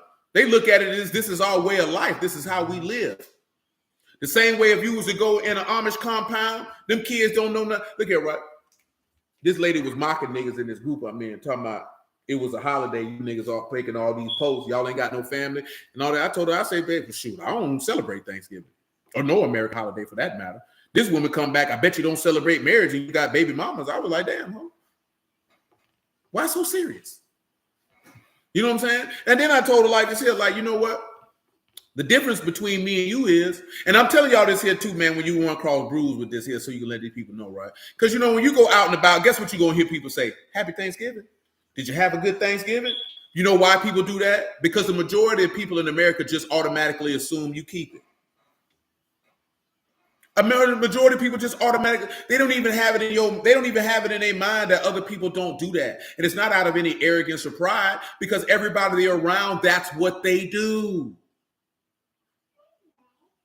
So they just assume, if you around people, if you grow up in a neighborhood and everybody gangbang, then you're just going to assume that everybody gangbangs. if you've never been exposed to people who don't. You're going to think that this is what we do because this is what we do. Y'all nigga boo, I'm tired of these people saying Merry Christmas to me. Well, what you think they going to say, nigga? You think you got a big old stick across your forehead that say I don't celebrate Christmas? Nigga, you know what I tell them people? Shoot, Merry Christmas to you too, nigga. Shoot, you going to hell with it, you might as well enjoy it. And having an ugly attitude ain't going to convert. That junk don't bother me. You know why? Because I have enough wisdom to know that they just assume everybody. You live in the United States of America, man. The majority of people in the United States celebrate Christmas. That's not the real New Year. Shut your stupid behind up, nigga. This person didn't want to hear no dissertation about the Roman god Kronos. You know what I'm saying? Nobody wants you to come tell them you really know Thanksgiving is from Maypond. Nigga, they don't care. They finna go to the house and eat that pumpkin pie and get drunk. They finna eat their cranberry sauce. They finna be out there with the gifts. They finna do all that. They don't care about none of that stuff you talking about. Yeah, people do still celebrate Kwanzaa, man. Yeah, they love banging on it, man. But, you know, it is what it is, you know. People do that because they thinking they really doing something. When there has to come a point in time where you mature in the faith to where you don't care. Because sin, what did the book say? Read it for him. Revelation 22:11. We'll come right back to what I had you holding. 1 Corinthians 15. What was it? I was in James 1. James 1. Come back to James 1 after this. Just read this Revelation 22:11. This is what y'all got to understand, man. Listen to what the word tell you to do. Listen to it. He that is unjust, let him be unjust still. He that is what? Unjust. Let him be what? Unjust still. And what else? And he that which is filthy, let him be filthy still. Let him be what still? Filthy still. Okay. And he that is righteous, let him be righteous still. And he that is Kadash, let him be Kadash still. Sometimes you just got to learn to let people be unrighteous and let them be filthy and let that be that. And let that be that. You know what I'm saying? And let that be that. Because you're not hurting them people. You're making yourself angry. But you know why I don't respect it? Because you angry because they keeping Christmas and Thanksgiving, but you're not angry at all them brews that out here cheating on their wife, though. But you're not angry at all them brews who out here fornicating. But you ain't angry at all them brews who out here telling lies. And you ain't angry at them brews who out here scamming. You ain't angry with that. But you mad because they sitting down eating some turkey and stuffing. You a hypocrite. You ought to repent. You know what I'm talking about? Don't be mad at them people, but then you turn to, you know, brother, we know, none of us are perfect, brother. We in this flesh, you know. We all fall short. I don't want to hear that goofy junk you talking about, nigga. And you going to sit back and talk about them people falling short, but you want to give a pass to this wicked nigga over here. That's an unjust weight and an unjust balance. Boy, you an abomination. If you don't like it over here, don't like it over there neither, man. Yeah, we don't like that type of conversation. I don't like that nigga. Shoot, the Lord don't like you. If I was him, I wouldn't like you either. Because you're not honorable. You pick and choose what you like and what you don't like. All contingent on who doing it. That's not honorable. That ain't right. That ain't no way to live your life. Come on with it, man. James 1:12. If ain't nobody going to tell you, I'm going to tell you. That's the problem. Ain't nobody telling us nothing. Baruch the man that endures temptation, for when he is tried, he shall receive the crown of life, which Yahuwah have promised to them that love him. That's right. Let no man say when he is tempted, I am tempted of Elohim. He said, don't let nobody say when you tempted, I'm tempted of who? Elohim. So if God can't tempt you, what is you running your mouth for? Listen. For Elohim cannot be tempted with evil, neither tempt he any man. Listen. But every man is tempted when he is drawn away of his own lust and enticed. You tempted when you drawn away by your own what? Lust. Them your desires. Ain't no demon in you. That's you. Listen. Then when lust hath conceived, it bring forth sin. And sin. When it is finished, bring forth death. Do not err. My beloved brethren. Please don't be wrong on this, brothers. Let's go back to Mark 7:17, man. We don't really need 1 Corinthians 15 other than to show the difference between terrestrial and celestial. But like what Stanley added, man, when people look at we don't fight against flesh and blood, he say, but spiritual wickedness in high places. That person who stay around the corner ain't spiritual wickedness. You don't even know what spiritual wickedness is. Nebuchadnezzar is an example of spiritual wickedness because he was in a high place promoting idolatry. Pharaoh is an example of spiritual wickedness in high places because he was fooling with witches and magicians. The person who around here who you going back and forth with, that ain't no spiritual wickedness. That's just a wicked person. Come on, man. Mark 7:17. And when he was entered into the house from the people, his disciples asked him concerning the parable. And he said unto them, are you so without understanding also? Do you not perceive that whatsoever thing from without enter into the man cannot defile him? Because it enter not into his heart, but not into his what? Into his heart. Into his what? Into his heart. Go ahead. But into the belly, and go out into the drought, purging all meats. And he said, that which come out of man, that defile the man. For from within, out of the heart of men proceed evil thoughts. Out of the heart of men proceed what? Evil thoughts. Out of the heart of men proceed what? Evil thoughts. And what else come out of that? Adulteries. What else? Fornication. And what else? Murders. And what else? Thefts. And what else? Covetousness. And what else? Wickedness. And what else? Deceit. And what else? Lasciviousness. An evil eye. Blasphemy. Pride. Foolishness. All these evil things come from within and defile the man. So that coming out your heart. Let's just take it up a notch. And let's go to Galatians 5:17 and let Paul tell you about this here. Joanne, you're being all hard-headed. For the flesh lust against the ruach. The flesh do what? Lust against the ruach. ruach. Flesh do what? Lust against the ruach. And it calls you to what? Ruach against the flesh. What and else? these are contrary the one to the other. That's what you don't understand is that the word and your flesh, they're contrary to each other. The ruach of Elohim is contrary to the flesh. They can't meet in agreement. And these are contrary to one to the other, so that you cannot do the things that you would. So that means either you got to be in the ruach or you got to be in the flesh. You can't be in both. But if you be led of the ruach, you are not under the law. If you led by the ruach, then you're not under the penalty of death. See, that's what Adam was in the garden until they ate from the tree of knowledge of good and evil. They were under the ruach, so they weren't under the law. Because that's all the tree of knowledge of good and evil was, is the law. That's all they want. See, we like things to be so extra deep and this, that, there, and the third. When this man told you, man, this thing's simple. What is literally the knowledge of good and evil in the book? It's his law. Thou shalt not commit adultery. Now, do you not have the knowledge of good and evil? It's good not to commit adultery. It is evil to commit adultery. This is not hard to understand. We don't understand it. It's because men who are teaching the word that Yahuwah don't fool with them. So now they ain't got no packs. They went around to somebody else, got that bad coat, re-rocked it, and put it on the street and made it seem like what a buddy said in what that movie is, man, with Denzel in it, man. American Gangster. He said it's like a brand like Pepsi. I stand by it. People using Yahuwah's stamp. Like Yahuwah put that out there. He ain't put that trash work out there. That's that nigga stuff. It's cut with acetone. It's trash. And we've been snorting and using trash work for so long that we ain't even tell it's trash no more. That's why when the good work come on the block, you don't want it.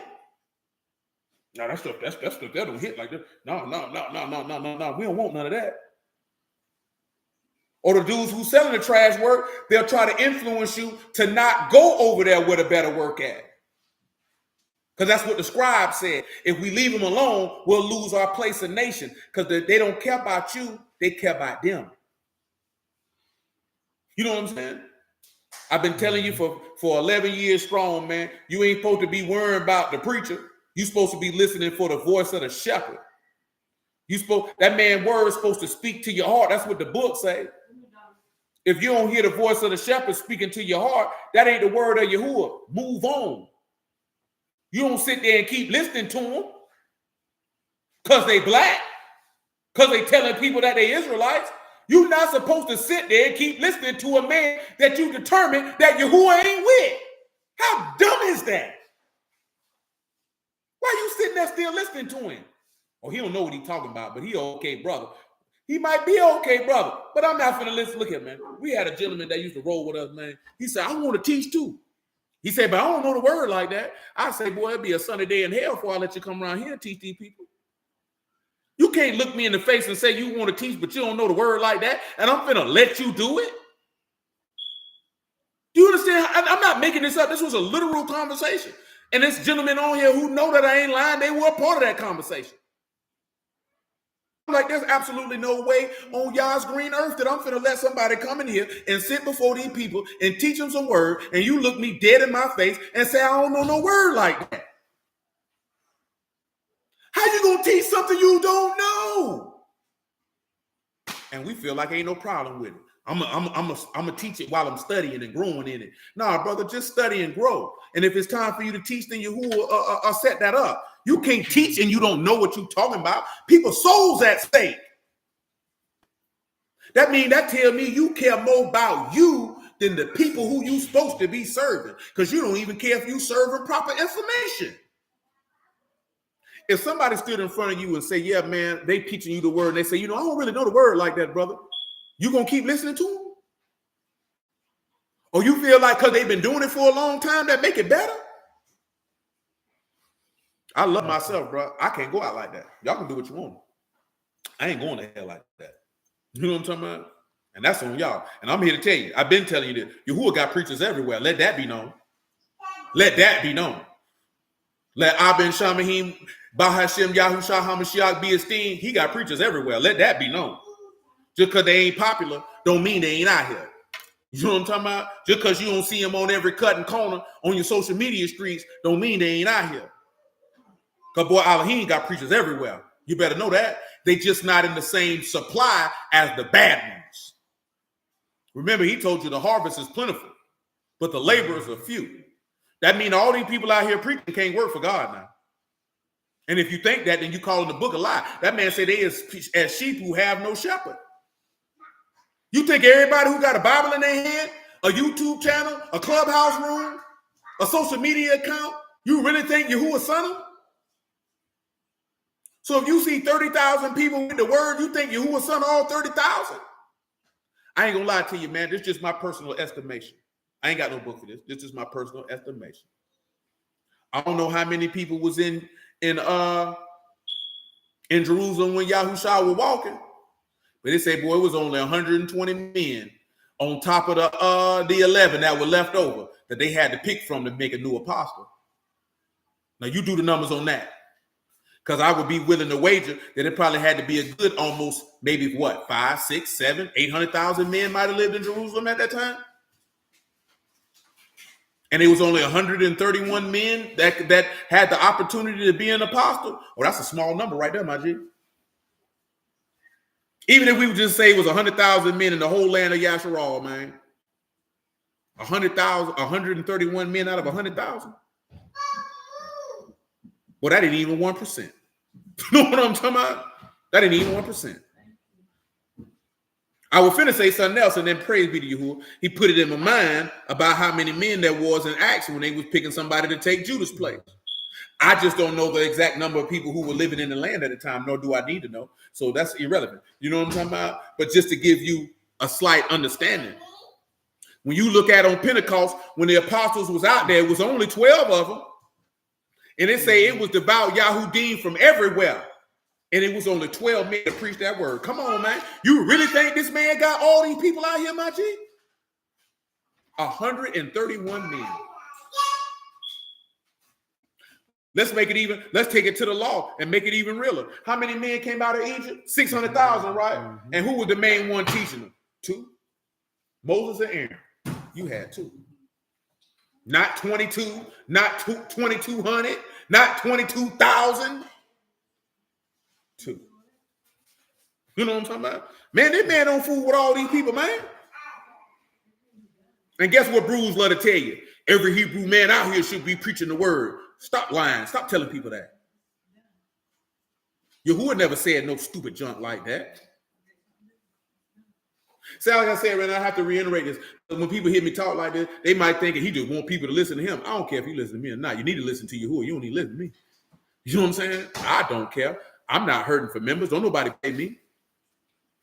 We ain't taking no offering place. Ain't no cash app running down here talking about donate this, that, there, and the third. We're not on the hunt to add more people so that it can increase revenue. I'm telling you this because this is what the book has allowed. Shalom, man. This is what the book has allowed me to see. That all these people ain't got no work. Can't. If all these people got some work, Yahuwah lying. And I know a lot of things in life. And one thing I know for certain, boy, that I can take to my grave that I ain't never got to doubt, wink, blink, or think. Yahuwah ain't telling no lies. That I know. I'm comfortable in that reality. That I ain't got to worry about. You see what time it is? If you hungry again, that means you're dead. because it's past your bedtime. You get hungry, eat that, die something. Let me tell you something, man. We put ourselves in position, man, where people gonna lose their soul, all because of vainglory and pride. Because there's too many people handling this word for nobody not to be producing no fruit. And that's sad. That should be sad. That should make a tear. You know what I'm saying? Y'all have mercy on the soul like Big Care used to say, man, that's to snatch a thug tear out your eye. You know what I'm talking about? Yeah, man. That should snatch a thug tear out your eye, man. That should make you sad on the inside. Where you at? Will? Galatians 5. Chicago slang. I don't even know what that came. Come on. Galatians 5:17. Keep on going.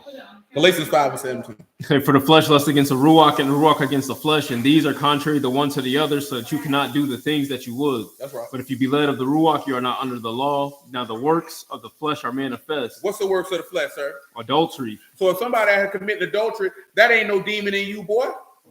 Fornication. If you out here knocking people down, if you around here sleeping with a woman and her daughter, 2 sisters, you hitting a man in the butt, you sleeping with animals, you're laying with your auntie, and anything else in Leviticus 20, that ain't no demon in you, boy.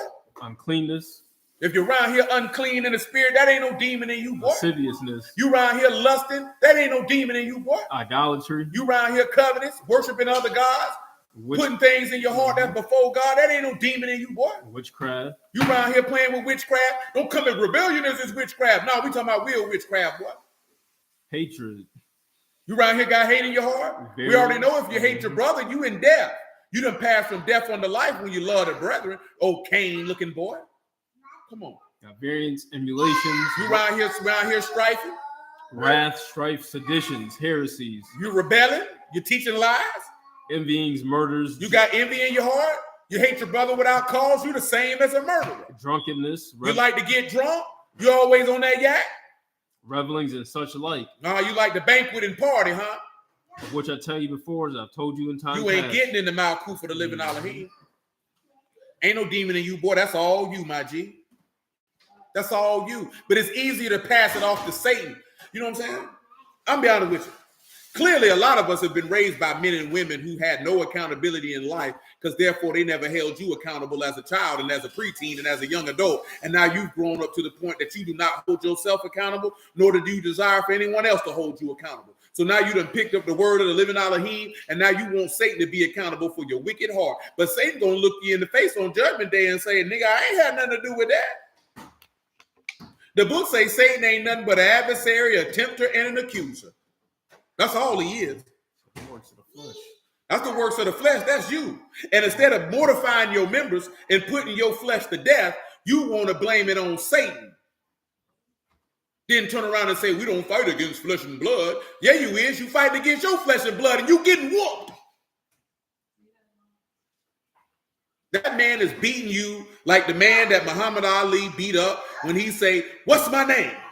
When that man would not call him Muhammad Ali, he kept calling him Cassius Clay. Every time he punched this man, he say, what's my name? That's what your flesh is doing to you. And instead of saying what's your name, you turn about daddy. That's what you saying. You know why you saying daddy? I'm going to show you. Romans 6:16. This is why you saying daddy. What? Know you not that to whom you yield yourselves servants to obey his servants, you are to whom you obey. You yield your what? Yourselves servants to obey his servants, you are to whom you obey. Listen. Whether of sin unto death or obedience unto righteousness. So when you yield to sin, you obey the devil. Whatever you yield your body to, that's to who you obey. Whether sin unto death or righteousness unto life. If you yield unto sin, you obey the devil. Simple as that. See, we don't like to hear them come, I'm obey the devil. Well, if you out here committing adultery and telling lies and fornicating or whatever the case may be, you know what I'm talking about? Got idols in your heart, you yielding to the devil, son. Books say if you commit sin, you are the devil. And you know the word part is we'll hear that and argue that instead of saying, you know what? Then I'll just stop committing sin then because I don't want to be of the devil. You see how that's the logical, rational thing to do? Not fuss and fight to prove why you're not of the devil, but to say, well, if that's what the words say, then I'm of the devil then. So let me do the opposite and I won't be of the devil. See how simple that is? That's not hard. Let me take that back. It's difficult if you don't want to live forever. Now, if you want to live forever, it's easy. Now, here come the hard part is if you want to live forever. It's understanding how to defeat your desires that are contrary to the word, because then you would need to be taught, how do I bring my thoughts into captivity? How does that work? What does that look like? What steps should I take in doing so? You know what I'm talking about? That's the hard part. And the only reason why it's hard is because nobody's telling us how to do it. So you have to be born of the word. So that means you have to sit back and you have to choke things out. See, you can't sit back and be like, okay, let's say you had a lust problem. You can't expect your lust to go away every night. You have to learn discipline. Now, when we were riding earlier, we were listening to Joe Rogan talk to The Rock, and Joe Rogan mentioned something that Mike Tyson said. Everybody probably done seen when Mike Tyson said it. He said discipline is when you do the things you don't want to do with enthusiasm. See, most people, this is where you get caught up at. And The Rock said something in that clip that is a reality that sometimes we all may forget. You shouldn't look at, oh, why do I have to do this? You should look at it as, thank Yahuwah that I have the opportunity to do this, whether you want to do it or not. Because there's somebody in the grave that would love the opportunity to do the very thing that you don't want to do. Because they can't do it because they did. You know what I'm saying? But see, it's always going to be things that you don't want to do. I would just tell you simply say just because it was funny. You know what I'm talking about? We kind of had put that in the story with the nigga with the cinnamon roll. You know what I'm saying? That was funny because that lady would get, and I feel because I like cinnamon roll. But I was just talking about this in regards to fitness as a whole. Most people will go for a while, and it'll be one day where you don't feel like going. And you allow that one day that you don't feel like going to turn into 6 months that you don't go. I just say that because obviously I've been lifting for a long time. I know a lot of people who go in and out that gym, whether any of y'all or any outside people. You know what I'm saying? You don't sit back and look, because I done been in the gym with dudes, he be like, I ain't got it today. Matter of fact, that happened about a month ago. Dude say, man, I ain't got it today. And he was like, could you spot me? Then as we talking, he's like, I got to get myself amped up because I ain't feeling it today. But he was in there and he was trying to find a way to psych himself up to do it because he know he didn't feel like doing it. You know what I'm saying? Because look here, right now, I'm different. I'm a rare individual. You know what I'm saying?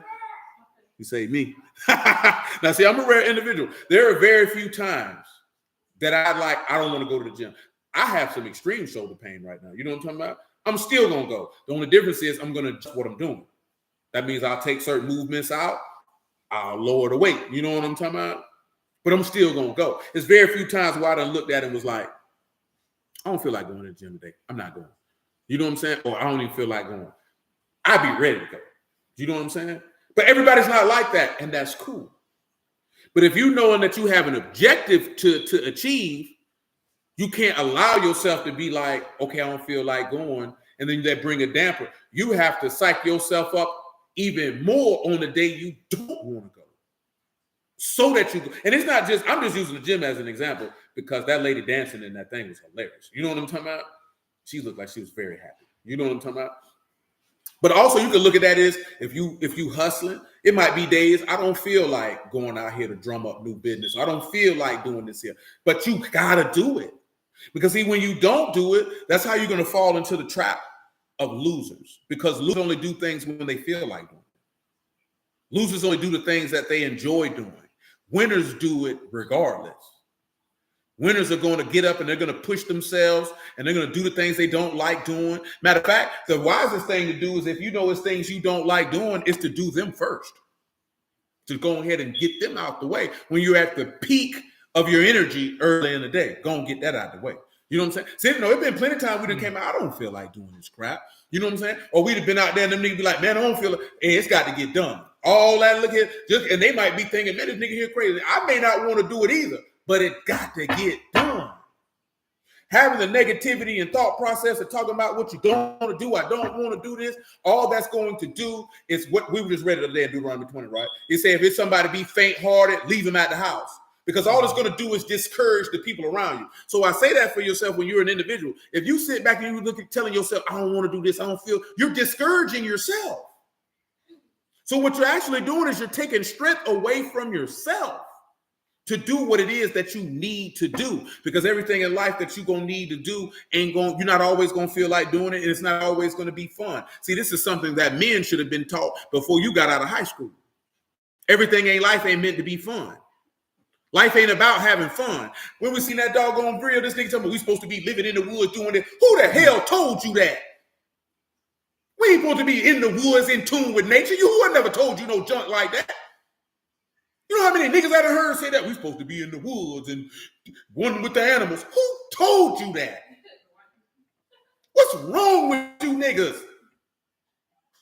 When you hear niggas say, oh, we supposed to be in the woods in tune with nature, that nigga ain't no leader. That nigga a bum. That junk sound good to you because you're like, yeah, we're under this oppressive system. This is a nigga who don't want to do nothing.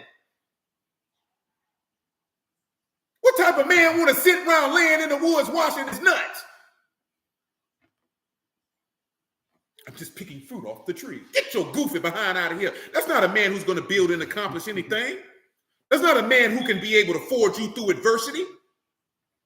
This nigga looking for a soft life. Oh, I'm talking about tender dick soft booty nigga, man. You know what I'm talking about? Let me see what Sean. He said definitely had a situation like that with somebody today, especially being a man. You got to provide and protect. That's what the man told you. That man said you work by the sweat of your brow till you die. That's what the book say. Ain't that what the book say? Didn't he say the curse for Adam is he would work by the sweat of his brow till he died? And you right here talking about you supposed to be in the woods somewhere. Shut your sorry behind up, nigga. Shut your funky behind up and go do something with your life. You know what I'm talking about? Type of nigga want to be in the woods all day. Nowhere in human history has anybody just been off in the forest, drinking water from springs, eating fruit. Niggas backwards is all outdoors, man. That ain't what Abraham was doing. He was living a regular life, wasn't it?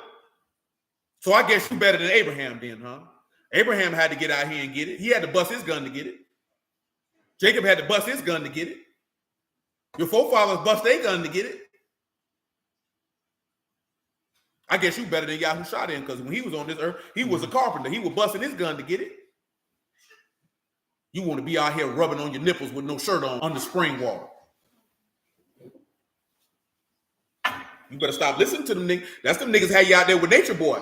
You remember what Nature Boy said he was doing? He was laying in the bed butt naked, you know what I'm talking about, with an erection while his kids was in the bed. And this is what he said out his mouth. And y'all done heard, if some of y'all know who that nigga is, y'all done heard what that nasty nigga was out there doing to the women out there. That's what happened when you fool with a nigga who want to be in the woods. You're going to be around there getting sexually violated.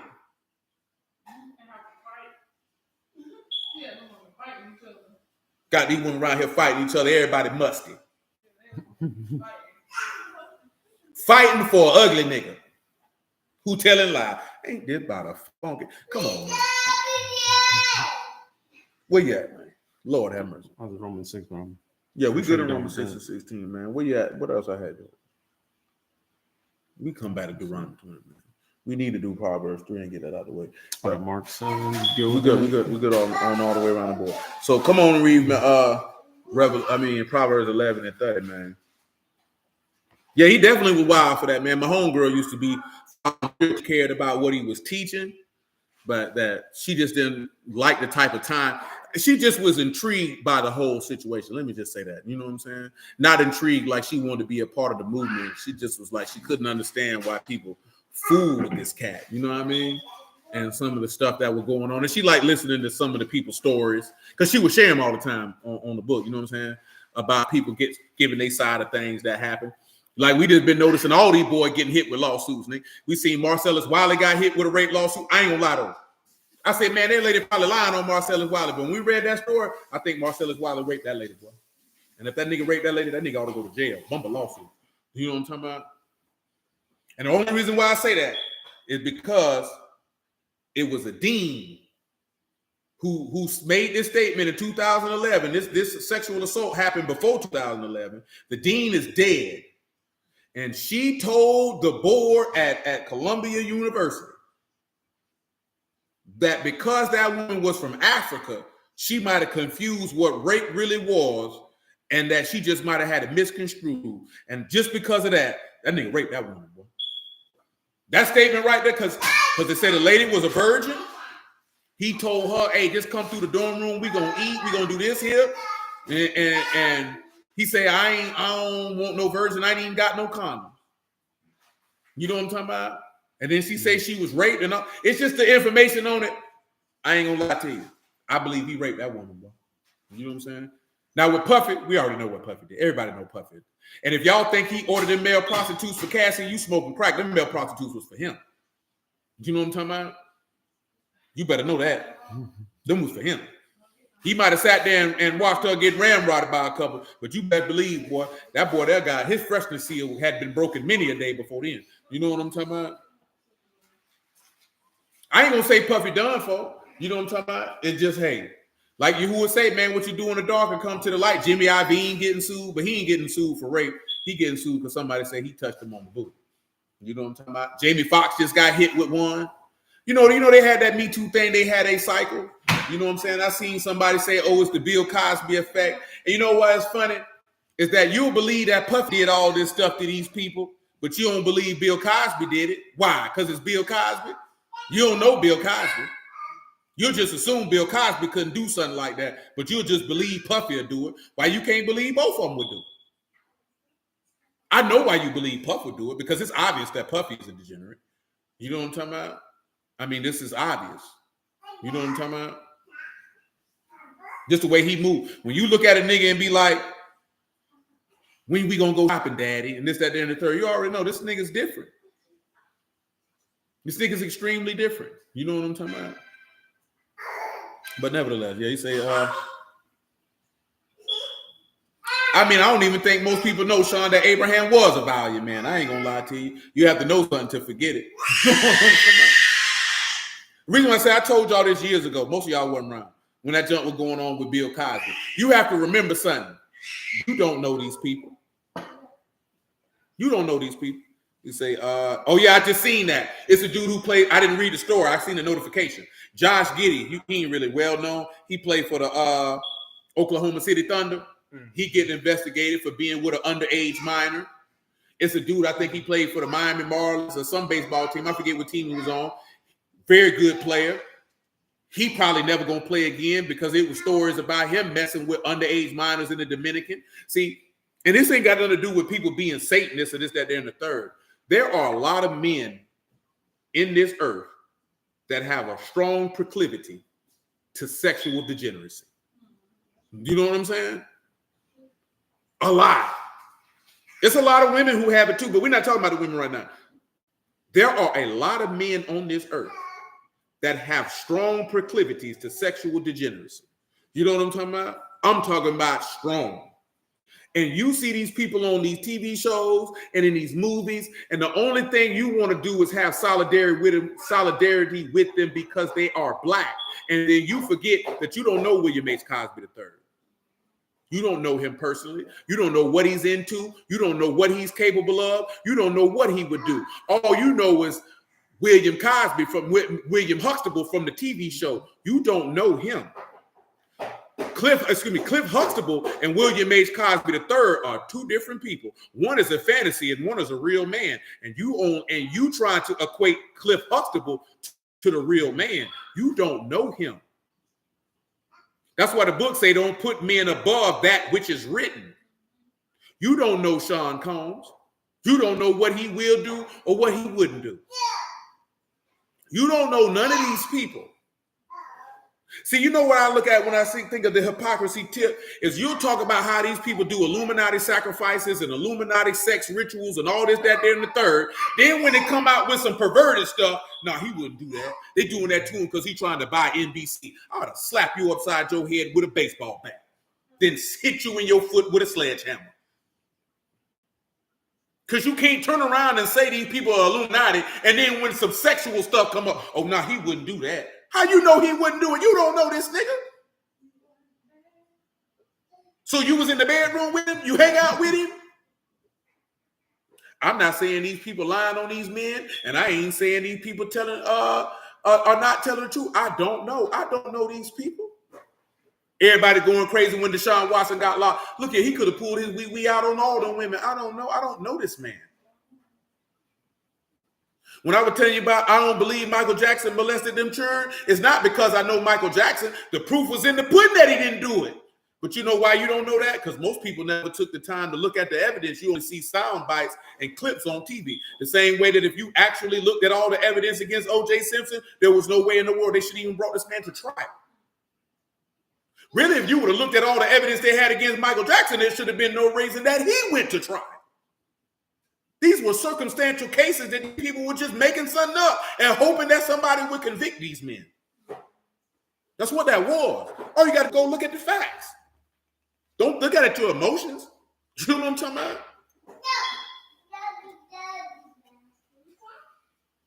Yeah. Buddy from Australia, they say the age of consent is 16 where he from. I wonder where he did that. I don't know where he did it at. I don't give a damn what the age of consent is. It got to come period of time. Don't do it. Don't put your career and your life at risk. That monkey ain't worth all that. And that's what I mean about the proclivity to sexual degeneracy. Because you'll throw your life away for a little tickle in your pickle. Boy, that little bit of semen you're going to release out your body in that temporary form of pleasure is not worth destroying everything you work for in your life.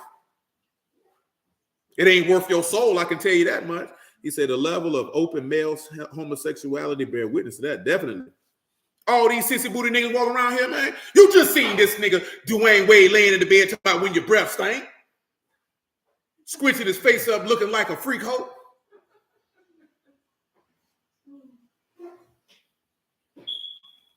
You got to know it's some degenerates out here. He let his son turn himself into a girl. I just say that because we look at LeBron ain't never been in no scandals. You don't know what LeBron do. You don't know this man. And I'm not saying that to put no smut on the man name. I don't know this man. As far as I know, that nigga could be in a room with 6 niggas having a sword fight. I wouldn't know. And guess what? That's his business between him and the Lord. They ain't none of my business. I don't care.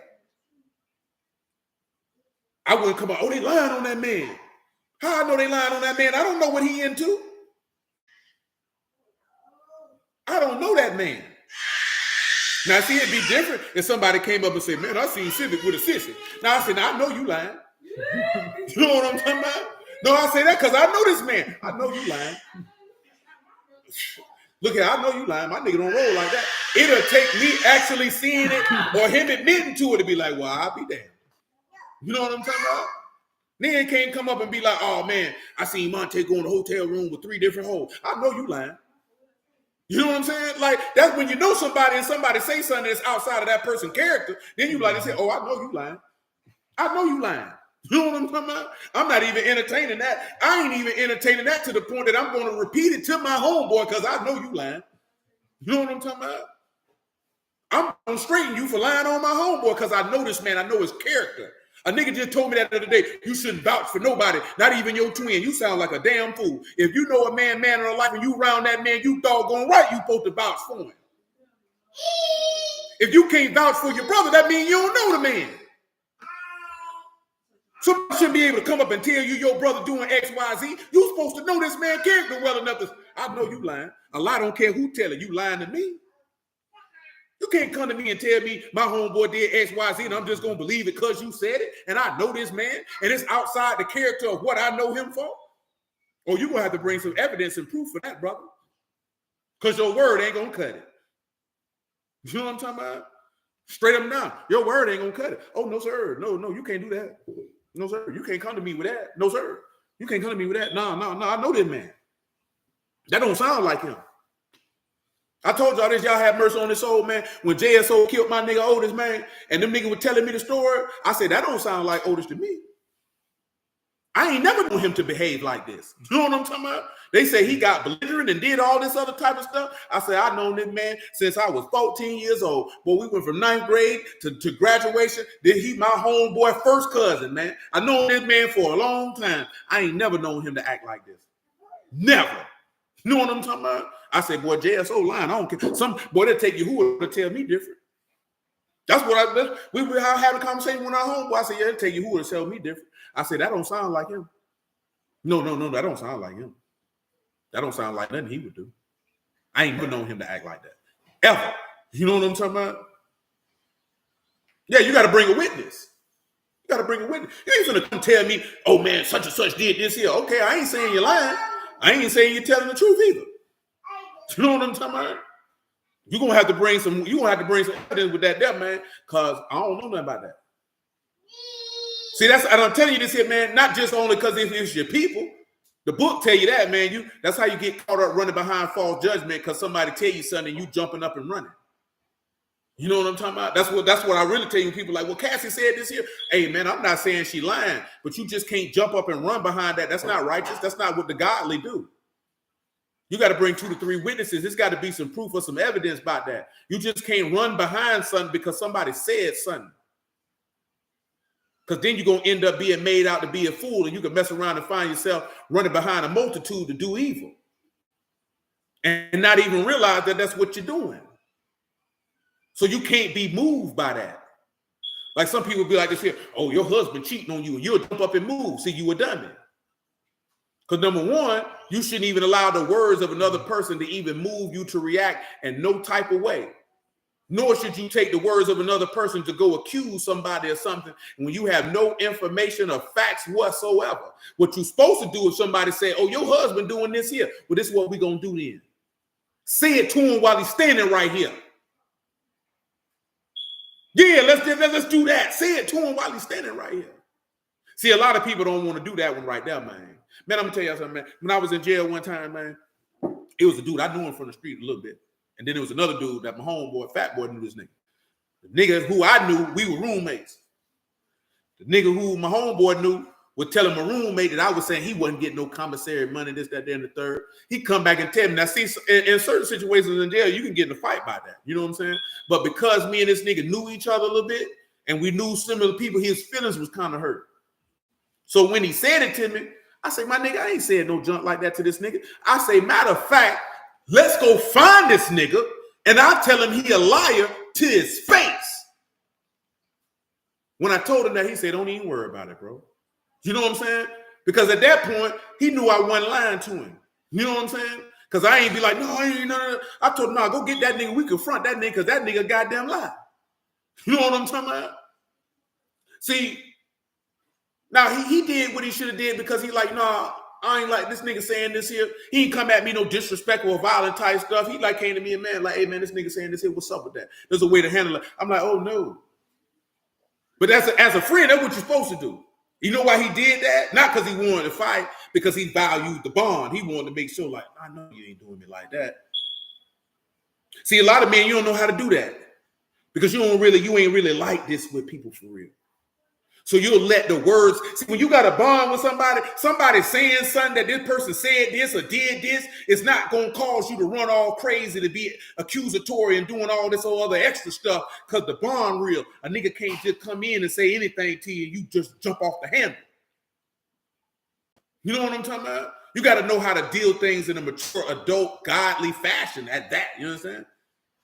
Because sometimes, boy, the adversary use somebody to come through just to separate you up. You don't even realize you fall for the bait. Hook, line, and sinker. You know what I'm talking about? You ain't lie. You say the lies are more entertaining than the truth. You got to remember that, man. You got to remember that, man. Now, of course, you know, hey, man, people can do anything. But you also have to know somebody's character enough to know that this don't sound like how they would behave before you step to them, or how you step to them if you deem it necessary to come talk to them about that. You know what I'm saying? Because sometimes people just be lying on people for whatever reason. Sometimes people just got the heart of the adversary in them and they just come in to cause confusion. And you can't allow this person to sow confusion in your life, and now you destroy everything around you based off the word of a wicked nigga. You know what I'm talking about? Come on with it, man. Where you at? Proverbs 11:30. Let it go. The fruit of the righteous, a tree of life. That's right. And he that wins souls, wise. So we're gonna get into that, right? The fruit of the righteous is a tree of life. The righteous, remember, go and get them Jeremiah 17:7, man. I told y'all we're gonna read Jeremiah 17:7 a lot. y'all willing, since we talk about the tree of life. Yeah, Abba and Shamahi in the name of Yahushua be esteemed. Let that roll, man. Jeremiah 17:7. Baruch the man that trusts in Yahuwah and whose hope Yahuwah is. That's right. For he shall be as a tree planted by the waters and spread her roots out her roots by the river. That's and shall not see when heat come, but her leaf shall be green. And shall not be careful in the year of drought, neither shall cease from yielding fruit. Tell him again what neither sea shall yield in fruit. Remember when he says she won't see heat and drought, it means she will not be with any anxiety or worry, no fear. Neither cease will cease. Tell him what cease is. That's moosh, to depart, to remove. There'll be no removing, yielding, asa, work. You will never be removed from the work of parade, because that's what fruit is. That's the offspring, the produce, the fruit of one's doings. When you trust in Yahuwah, you'll never stop producing the fruit. You know why? Because Yahuwah is self-existing and self-sustaining. He lives forever. He told you in Deuteronomy 32, I lift up my right hand and say, I live forever. Yahuwah don't cease from yielding fruit. That's why the tree of life says it never ceases from yielding fruit. It gives forth its fruit in its time, in its season. It's for the healing of the nations. When you have the Ruach HaKadosh in you, you never stop producing the fruit. It's continual. There's no stopping. You don't stop producing love. You don't stop producing faith. You don't stop producing peace. And that's inconsequential to whatever's going on around you. Because Yahuwah produces consistently, constantly. He's the creator of all things. He's producing. You never stop the work. Get it for him, man. John 8:40. You all right back there? Sound like you were being stern. They was participating in behavior that required sternness. I guess if I actually do something, can't cry about it. That is factual. Because we know this one here probably gonna do a lot of crying in her day. She already did. That nigga behind gonna be three shades darker before she's 6. That nigga, there's a bucker. And you know she the worst kind of bucker because she laugh at you while she bucking. You know what I'm saying? I think it's a game. I'm gonna buy a Nintendo. I'm gonna show her what a game is. And I'm gonna buy a NES 8-bit. Come on, man. But now you seek to kill me, a man that have told you the truth, which I have heard of Elohim. This did not Abraham. Listen. You do the deeds of your father. Back it up some. I got you off point. Give me John 8:34. Shoot, you can make it 8:32. And you shall know the truth, and the truth shall make you free. Notice, right? Truth is the Amah, the faith of Elohim. It'll set you free from sin. It'll set you free from death. See, if they would have ate from the tree of life, that's why he said we got to keep it from them, lest they live forever. It would have set them free from the bondage they were in. See, the law of Moses is not the bondage because of the laws. It's bondage because it can't set you free from death. And you should see that because of what happened with Adam and Eve in the garden. When they ate from it, they were put under the bondage of death. And that could never set them free from that. Only the tree of life can set you free from that. And as you can see from Jeremiah 17:7, you got to blessed is he who trusts in Yahuwah, whose hope Yahuwah is. The only way you can become as the righteous is as a tree of life, which is what Jeremiah 17 is telling you, is that you got to believe. That's the only way you're going to be set free. The law can't set you free. Go ahead, man. They answered him, we be Abraham's seed. We're never in bondage to any You see what man. they said? They went carnal. That's what we did. We Israelites. How say you shall be made free? Listen what he said. Yahweh shall answer them, truly, truly, I say unto you, whosoever commits sin is the servant of sin. That's the problem, always been the problem, always will be the problem. That man say he that commits sin is the servant of sin. It's sin that got you in bondage. But remember what we were talking about in that John 9, how I go back to the law? He say, if you ain't had no sin, you would say you couldn't see. But since you say you see, your sin remained. The minute that Adam and Eve could see, their sin remained. When they were blind, they ain't had no sin. See, we don't pay. See, y'all thought the Lord just said that he hit us off with some law real smooth. You know what I'm talking about? He hit us off with the law real smooth. You dig? I'm talking about, pray be to Elohim. I'm talking about when I say this man hit us off with the law in that conversation in John 9 so smooth that we ain't even realize it. Do we just think this is some random statement? When he was taking us right back to the beginning. Because when they were blind, they ain't had no sin. The minute they disobeyed what this man said, they could see, and they sin stayed with them. The minute they disobeyed, what it said in the law, their eyes were open, didn't it? And they knew they were what? And they sin remained. So we got to go back to being blind, baby. You know what I'm saying? At the end of the day, and what is being blind? I'm dead to sin. I know no sin. I see no sin. I don't participate in no sin. Oh, they ain't gonna like that. Because guess what that means? That means Adam and Eve condemning us every time we sin and we say we in the Lord. We getting condemned. Man, when this man tell you the same word that he preached is gonna judge you in the last day, I don't think we really realize how serious that is, man. Well, this man done covered himself on every angle that if we are contrary in any type of way outside of the order he set, we done. We done. And you know what the crazy part is? And not crazy as forth as it's like doesn't make sense. He made it so simple for us to not be outside and contrary to that way. But the people who teaching us the word got us consistently outside the way and contrary to him. Because the way he set for us to be in line and congruent with his righteousness is so simple and easy to master. But wicked men telling us lies. You know what I'm talking about? Keeping us outside of the way. That's why you got to make sure you guard your soul over there. And then I like to say, people be saying it, John, once I started reading the Bible for myself, let me tell you something, man. Just because you're reading the Bible for yourself don't mean you know what it's talking about.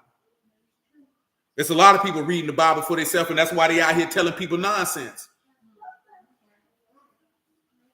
And you know what your problem is? Because most of us read the word from our perspective to confirm what it is that we want it to say versus what he is saying. Because you're not seeking him. You're seeking you and putting your name and putting his name on it. You got to be careful of that. That's dangerous. Go ahead. Saying the servant abide not in the house forever, the son abide forever. That's right. The son therefore shall make you free. You shall be what? Free indeed. Amen. I know that you are Abraham's seed. I know that you're whose seed? That you are Abraham's seed. Whose seed? Abraham's seed. But you do what? Seek to kill me because my word have no place in you. He said, my word ain't got no place in you. This is how he talking to Bruce. Now, these ain't no Christians. These ain't no Gentiles. These your ancestors. He said, man, I know you want to kill me because my word ain't no place in your heart for it. This thing ain't made for you, baby. It's all good. Be easy. Come on. I speak that which I have seen with my Abba, and you do that which you have seen with your father. He said, you do that which you seen with your daddy. They answered and said unto him, Abraham is our father. Yahushua said unto them, if you are Abraham's children, you would do what? The works of Abraham. You would do what? The works of Abraham. You would do what? The works of Abraham. Man, most of these Hebrews out here ain't doing the works of Abraham. You a goddamn lie. So, Liz, you a lie. You don't care who tell it. What are the works of Abraham? Well, number one, he say, I know him. He'll do what? Justice and judgment, and teach his household the way of Yahuwah. Well, what's the way of Yahuwah? That's Darak. What is Darak? That's a way of life. Well, what is the way of life for Yahuwah? Kadash.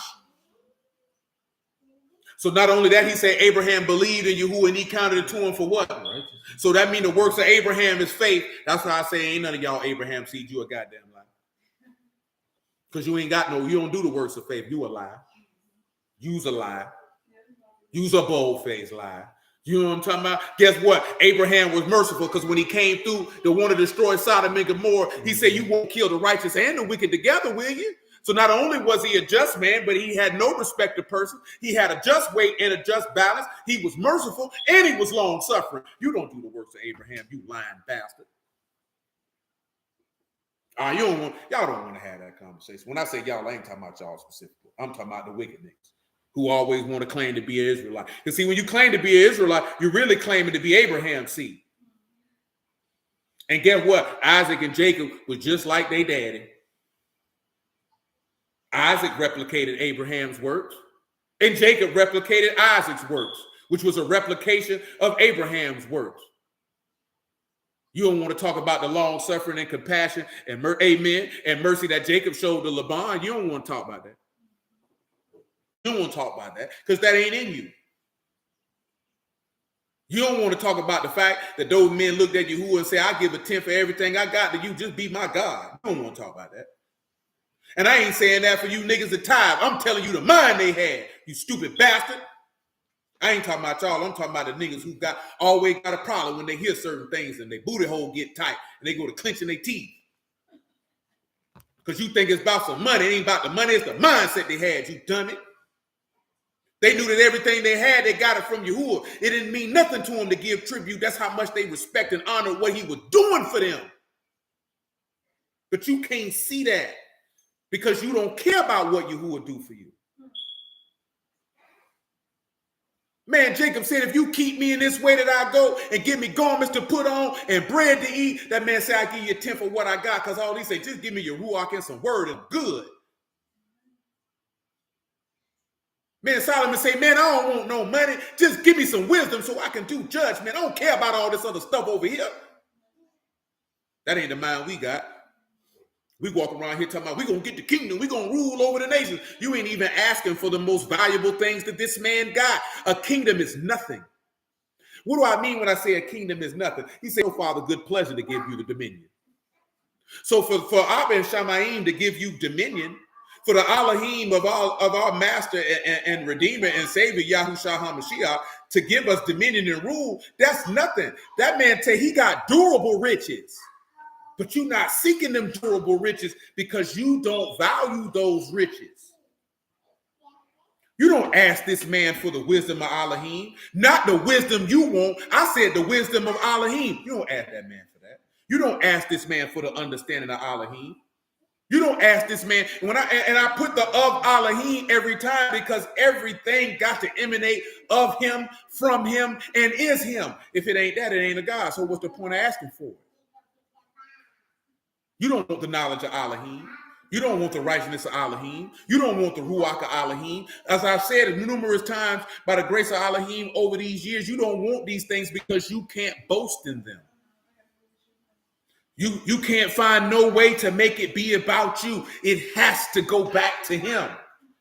That's why people don't like to preach the gospel of Yahushua. The focus can't be on them. It's got to be on Elohim where it belongs.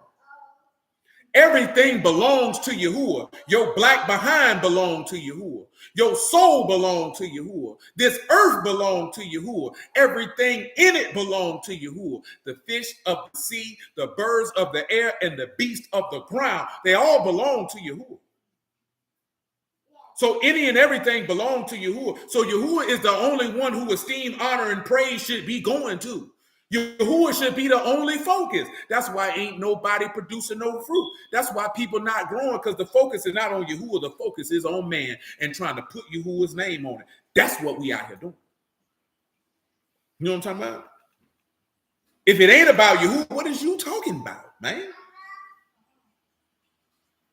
I ask y'all this here, man, because they consider this here. By the grace of Elohim, you know, we always talk about Exodus 34, ain't it? Get it for him, Civic, on the house. You know what we want. 34 and 6. She done peed again. You boo-boo? You boo-boo? You need to take a bath. You boo-boo. You stink.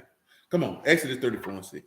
Saying Yahuwah passed by before him and proclaimed Yahuwah Elohim, merciful and gracious. Merciful and what? And gracious. When the last time anybody caused you to understand how merciful and gracious this man is, showed you how he showed that in his character so that you could learn that word stored in your heart and that you could produce that?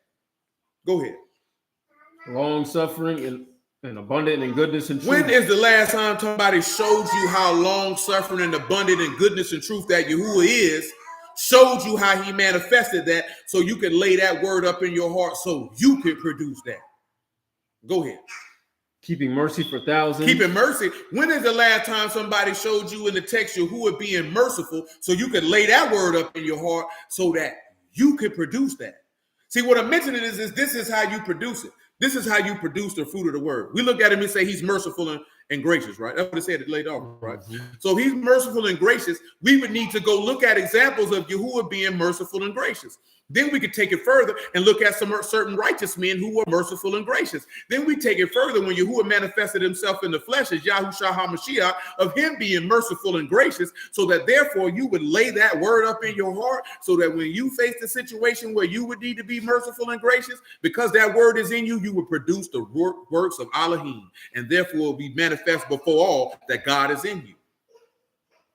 See, like I say, man, when you lay the word up in your heart and you actually take up your cross daily and just focus on denying yourself one day at a time and stop worrying about how much you used to sin back in 2009 and 2014, but just understand that you can't control tomorrow because tomorrow is not promised to you.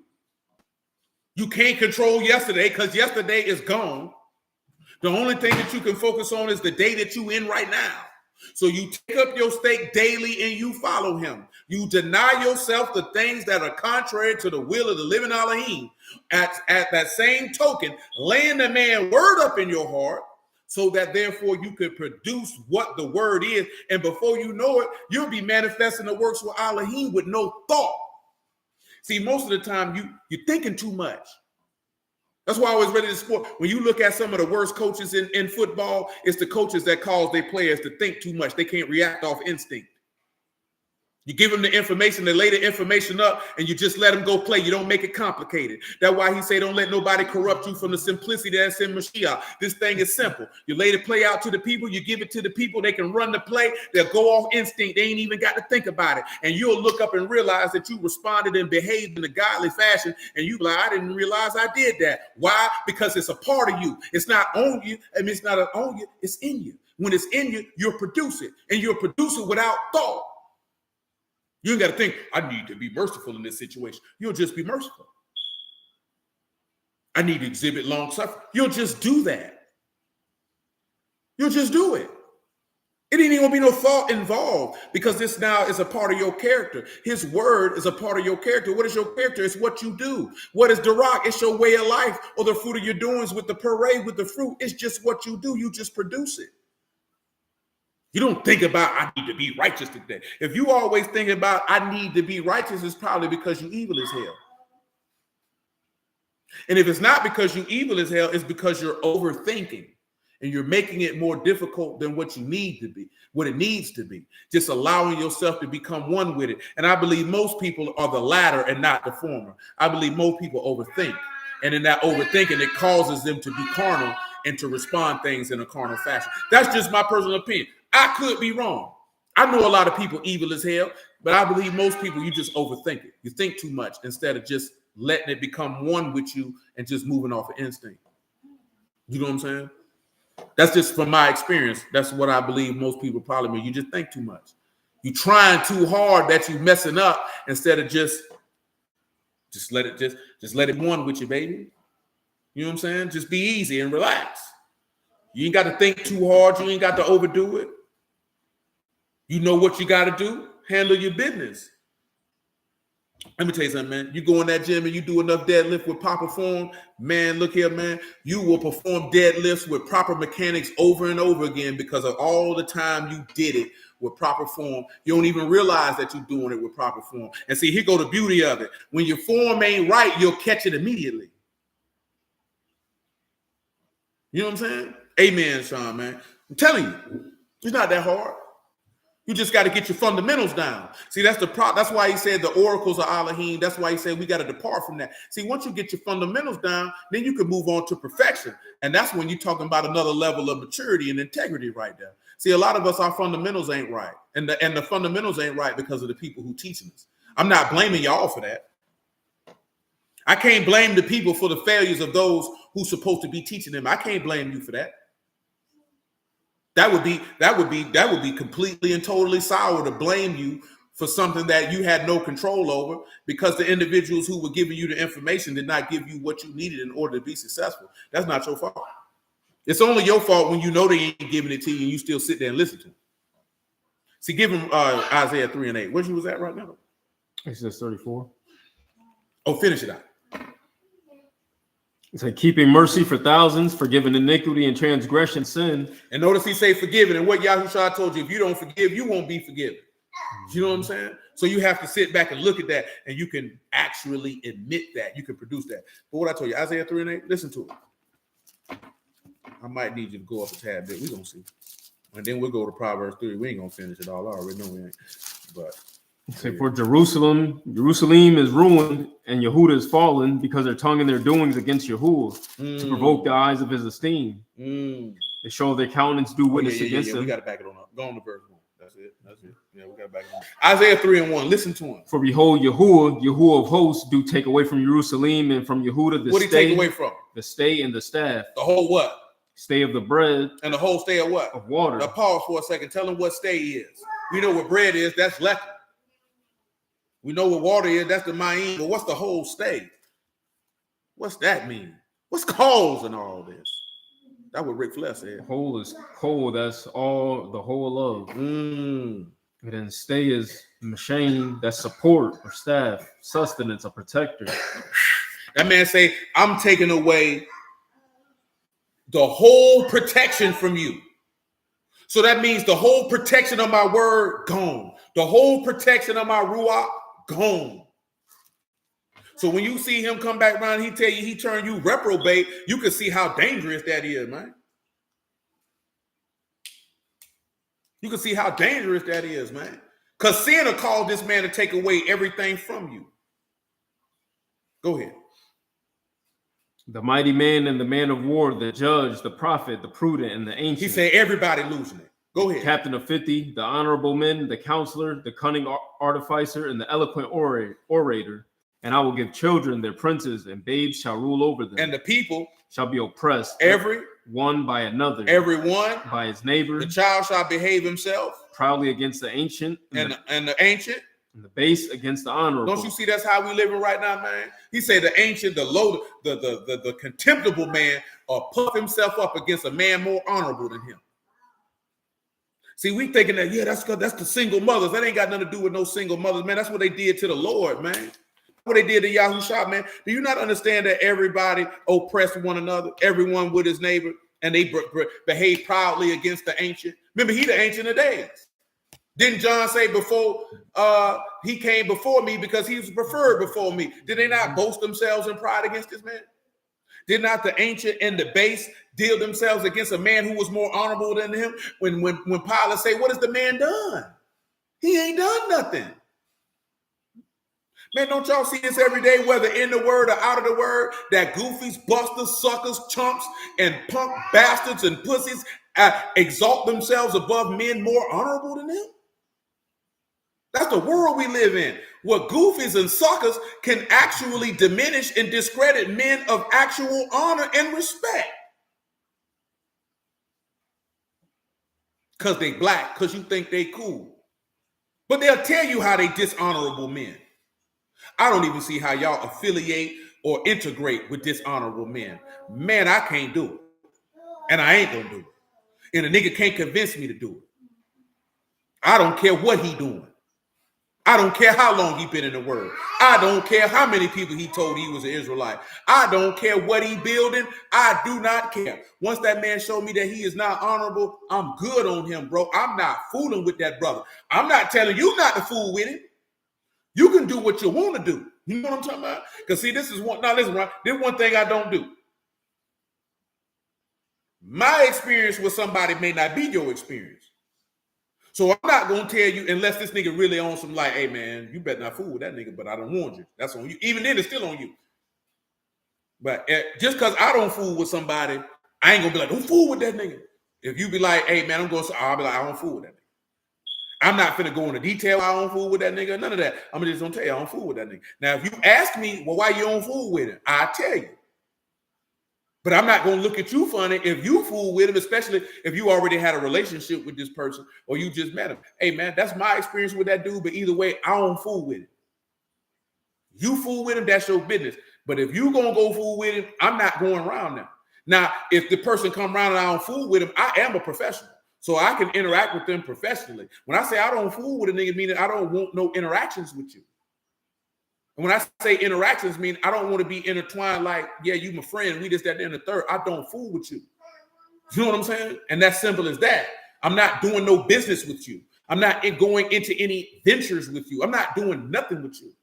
You know what I'm saying? As Bun B one put it, man, I ain't nobody hanging with you, bang with you, slang with you, do any type of gangster things with you. I'm not doing nothing with you. Period. I don't fool with you. See, some people hear that, oh, that's pride. No, there ain't no grudge or none of that, man. Y'all niggas don't have not to fool with somebody and it don't have no negative effect on your life. Just because you don't fool with somebody don't mean you walk around mad with him every day. I don't fool with you. Because there's a certain parameter that I live by that you chose to violate. Not that you chose to violate it against me per se, but that you violated a principle that I stand on and live by. And that's your business. But I can't be affiliated with an individual who participate in those type of activities. Simple as that. If you was hungry, brother, I'm going to feed you. If you're naked, hey, man, I'm going to clothe you. Hell, if it was that bad and you needed somewhere to lay your head at, brother, I'm going to make sure you don't be out the door. But I can't fool with you like that. You know what I'm talking about?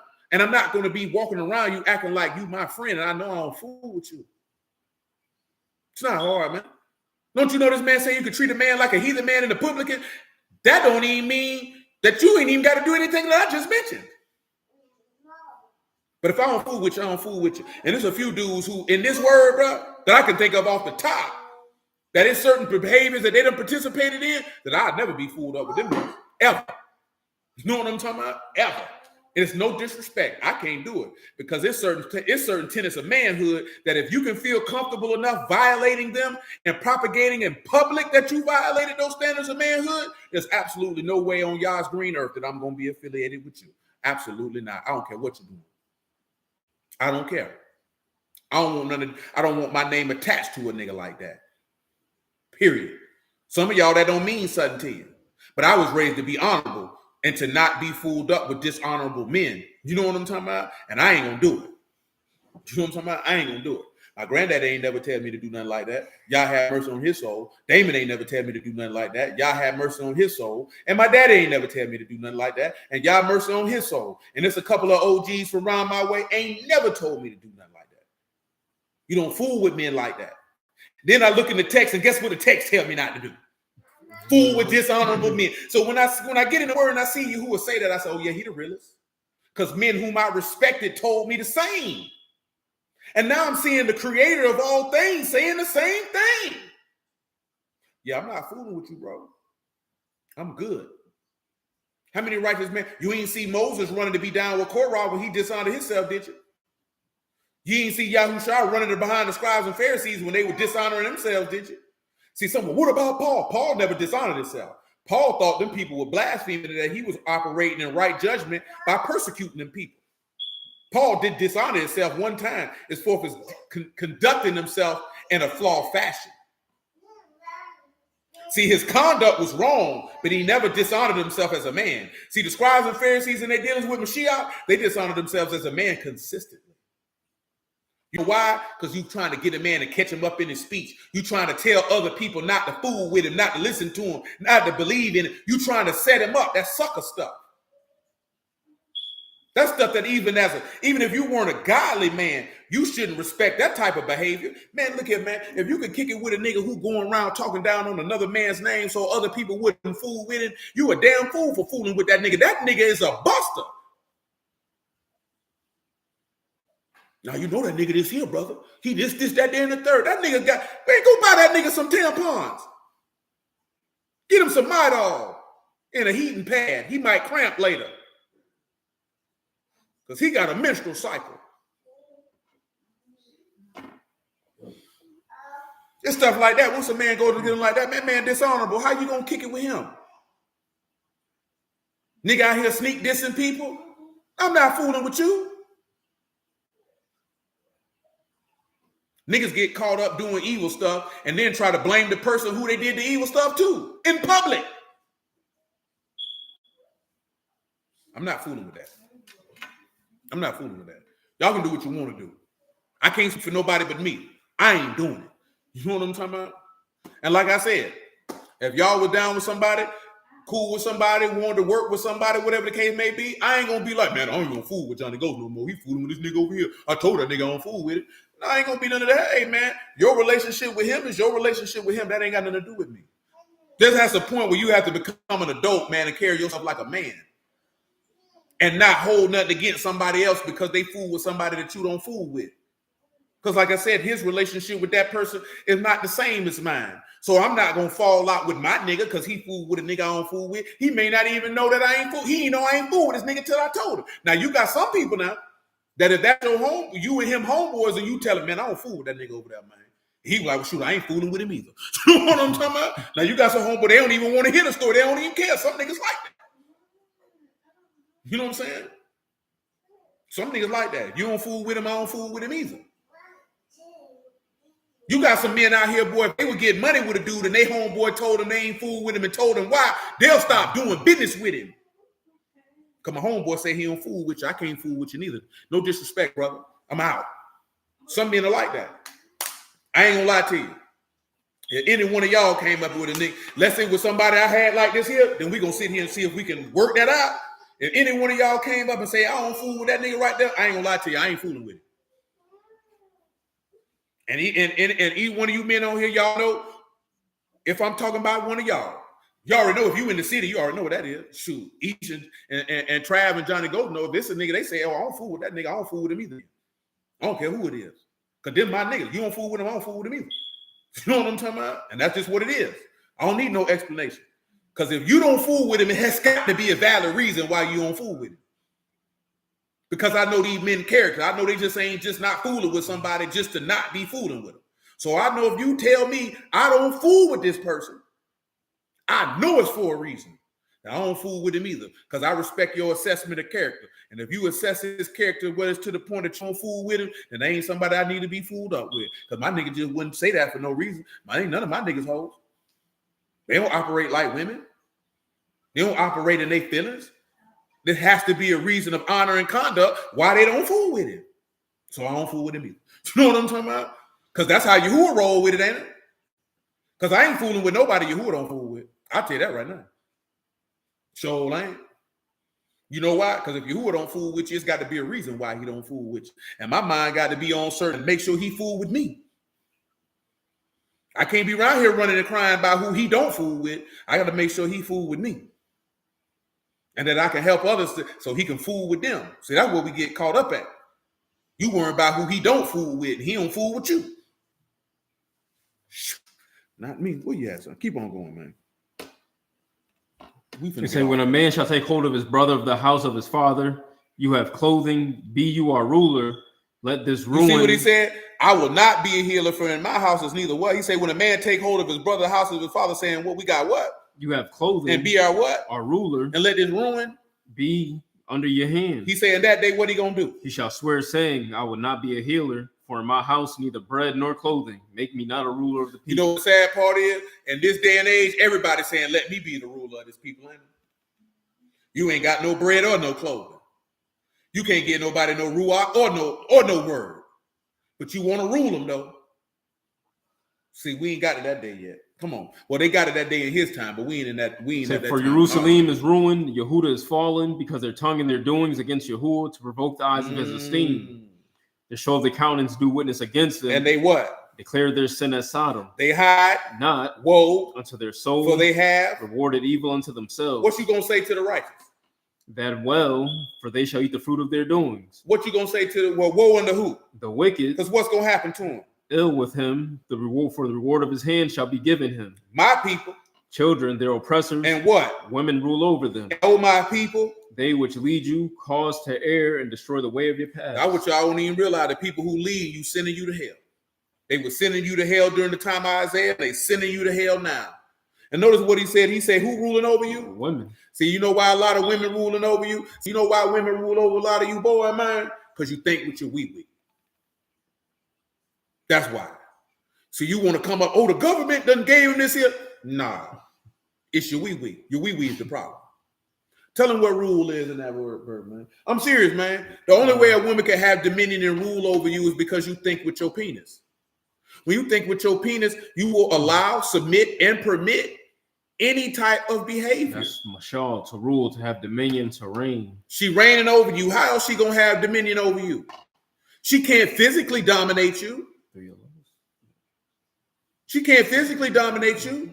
So you're dominated because of the lust of the flesh, which is your lasciviousness, which is defiling you. And this is how she can dominate you. Simple as that.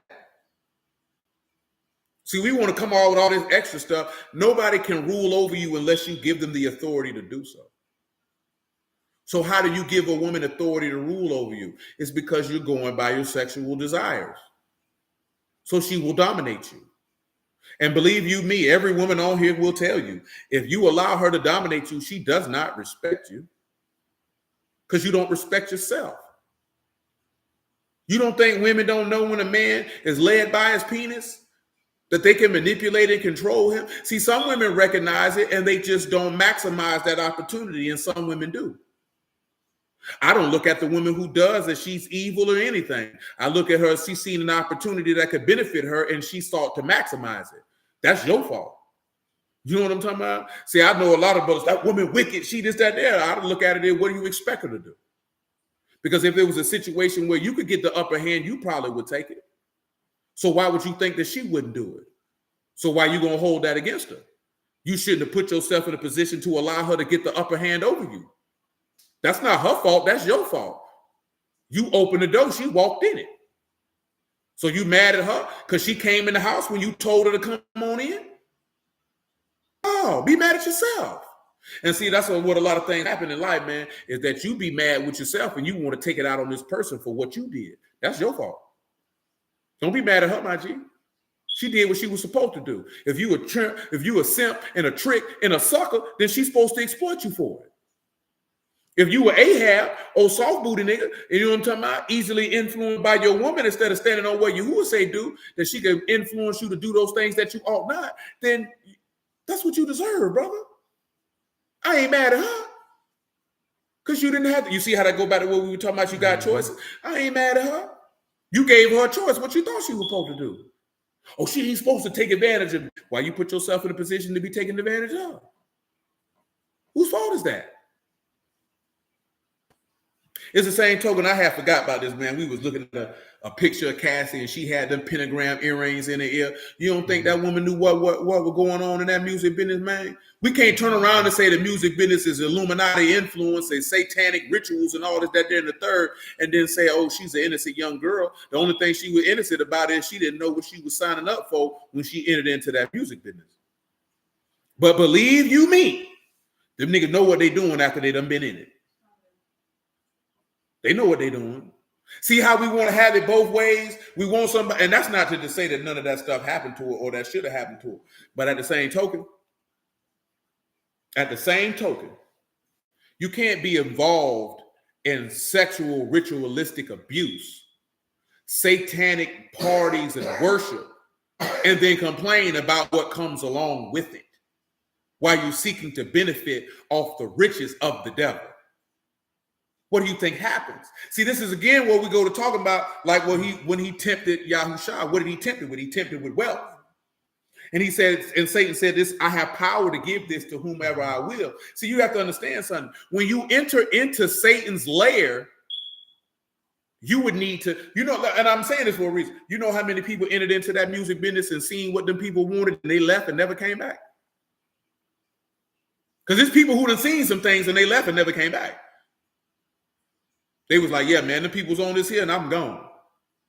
And some people, they'll compromise themselves. You know what I'm talking about? For a little bit of fun, for the hope of some money and some fame. See, we don't like to hear that type of stuff. And you know why? Because some of us begin to wonder, if you desired to do those things, would you have done it yourself? You know what I'm talking about? I'm just being honest with you. It ain't even about the young lady and what she experienced. It'd be about us when we hear that information. If we was in her shoes, would I let a nigga let male prostitutes hit me for the chance to have a hit record? So I could be on TV? Because like I told you last week, man, they do this to men too. But a man can't come out and say a nigga hit him in the booty hole. You know what I'm talking about? He can't come out and say Harvey Weinstein hit him because he's going to be embarrassed. See, that's one consequential thing, at least for the ladies, that y'all have a leg up in that regard. That if them people did that to you, at least you can come out and say something and maybe get some type of retribution. You know what I'm talking about? A man can't come out and say, George Lucas violated me. Like I told y'all last week, we seen what happened when Terry Crews said something about that man grabbing his penis. That man was ridiculed by men and women. But you was mad when Donald Trump said grab him by the pussy. You was mad. But when a grown man grabbed Terry Crews by his knee, oh, that nigga this, that nigga that. You know what I'm saying? But this man was violated. It doesn't matter that he a grown man. And you know what the first thing you think, I would have did this here. I ain't gonna lie to you. In a mature way, Terry Crews handled that properly because he thought about it. If I do this, I'm gonna throw my whole life away. See, we would have championed him if he would have did something to that white man, beat him to death, shot him. Now he in prison for the rest of his life. At least he had enough foresight in his mind to think, as much as I want to rip this man's head off his shoulders, I can't throw my. You see how you say wrath don't work the righteousness of God? I'm just using a natural example, not to say this man a godly man, because anger rests in the bosom of fools. His wrath could have caused his whole life to be destroyed. And in our minds, he would have been justified in throwing his life away, but he valued his life more than his anger. Now, see, this is an example, even though this is a sinner, that's an example of a godly conduct. That you didn't allow your anger to overtake you and to cause you to make a decision that you will regret. That boy, I forgot about him. Boy, Monte pulled the name out the bag at the end. That boy pulled out Clive Davis. And there's been a lot of allegations about Clive Davis doing a lot of things to a lot of people. What it is, Andre Harrell, that's why a lot of people believe Andre Harrell dead. Because that was Puffy's first boss. They claim that's who Puffy learned the satanic game from. Who knows? I don't know. You know what I'm saying? I'm not around these people. It's a lot of people that believe Puffy has something to do with Al B. Shore dying and Kim Porter dying and several other people dying. Huh? You forgot about Al B. Shore? No, I thought you said him dying. He's not dead. No, he had a situation where he was near death. Yeah, he was sick. Yeah, but they claim Puffy had something to do with that. You know, people love to claim that these people got hits. They say, I got hits. You know what I'm saying? I'm trying to think of some other people. These people escaping me at this time. But you know, people believe that Clive Davis was behind Whitney Houston's daughter dying, Whitney Houston herself, for that matter, and a whole bunch of other stuff. You know what I'm saying? Who knows? Some people believe Jay Prince was behind Pimp C dying. Who knows? Nobody knows. I mean, Yahuwah knows, and whoever did it. You know what I'm talking about? But who knows? Sometimes people just die. When John Madden died, the nigga said they sacrificed him. This nigga was 85. Bro. This nigga was 85, bro. Shoot, let these niggas, every time somebody die, they'll sacrifice. You know, sometimes people just die. Some people just die. You know what I'm talking about? But as we talked about a couple weeks ago, man, you ain't sell your soul to the devil and the devil come collect, because the devil don't own souls. Devil can't kill nobody. Stop letting people tell you that. You can't sell your soul to the day. They put that in the movies. You believe it. Satan come to collect your soul. All souls are mine, saith Yahuwah. And the soul that sin, it shall die. Satan don't own no souls. You forgot that this man purchased your soul with his blood, and your body and your ruach is his. You might sell your soul to the devil, but your behind belong to Yahuwah. And again, you ain't selling your soul to the devil. You selling your soul over to sin. You're selling yourself to death. Whether you enter into a contract with the devil or whether you engender yourself to the lust of the flesh, you selling your soul to the devil either way. And again, you're not selling your soul to the devil. You're selling your soul to sin. Or like what it said in Isaiah 28, you're in agreement with death. You made a covenant with death. That's really what you're doing. See, you're not selling your soul to Satan. You're making an agreement with death. But see, that doesn't sound as provocative. See, the one thing that we do in this particular society with all these Illuminati theories and all this stuff is you ascribe esteem and glory and honor to Satan and man that belong to Yahuwah. Because these people ain't doing nothing. These people can't do nothing. They playing with the weather. He ain't playing with nothing but his meat. He ain't playing with no weather. Because guess what? I don't give a damn what machine they make. If Yahuwah say cloud don't move, that cloud ain't moving. If Yahuwah say no rain coming, ain't no rain coming. Mr. Charlie can't make a machine to make Yahuwah make it rain if he don't want it to rain. You better know and understand that. If Yahuwah wanted to be cold across the whole earth, it ain't a machine they can make to make it warm. You better stop giving these goddamn people credit that belong to God. Stop it. It's blasphemous and disrespectful. Don't you know in Jeremiah, he say to the seas that they come against the sand and never overtake it?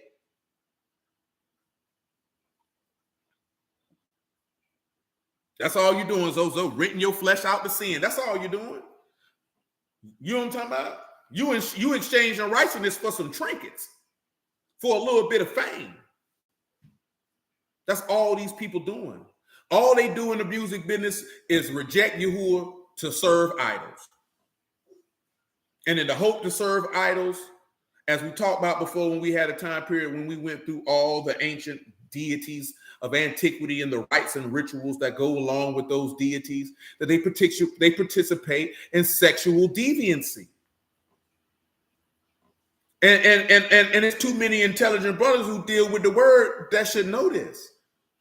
All the ancient rites of Babylon was sexual deviancy. All the ancient rites of Egypt had sexual deviancy attached. You don't understand that the covenant of Yahuwah, the word of Yahuwah, the law of Yahuwah is the only God that didn't have sexual deviancy attached to his service?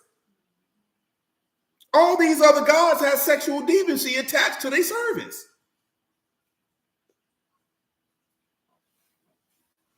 You dealing with a God wants you to hit a nigga in the booty. What you want a God want? Why I need to do that? Ain't nobody question themselves and say, why would God want me to hit this man in the booty? I don't like men. You want me to go to the one that stank and the one that white?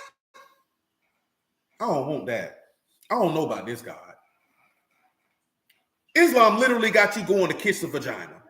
Why would my God want me to put my mouth on a vagina? To honor him. Why would he want me to do that? Nobody don't ask themselves these questions. Yeah, why would he want me to toss a baby in fire? Why would he want me to do that? I don't want to do this. Why did the Aztecs, why we got to cut a nigga open and eat his heart? Whose idea is this? Who thought this was right? Nobody questioned this? That's man's mind. You don't realize all this stuff like this here, man. Like we didn't talk about it before. Nigga think America Babylon. Well, you ain't seen Babylon, boy. America couldn't hold a candle to Babylon. I'm telling you something. And America is pretty bad. Let's not get it twisted. America is bad. America couldn't hold a candle to Babylon. You know why? Because what y'all think these people doing, they doing in the shadows. In Babylon, they were doing it in the open. They were doing it in the open. Celebration. Let's burn some churn today. I mean, but that's what carnival is. That's what they're doing out in the open. Yeah, carnival, you know, that's all that stuff. Ain't nothing but some buckets, get butt naked. You going down there, carnival. You going down there to Mardi Gras. Yeah, nigga. That's an old ancient festival for booty humping. Why you think the women out there pulling their titties out for beads? Booty humping. And not necessarily women's boobs either. And I ain't saying that to be funny. I'm just saying that these people were deviants. I don't know what these people's thing was with having sex with men like that, but it is astonishing.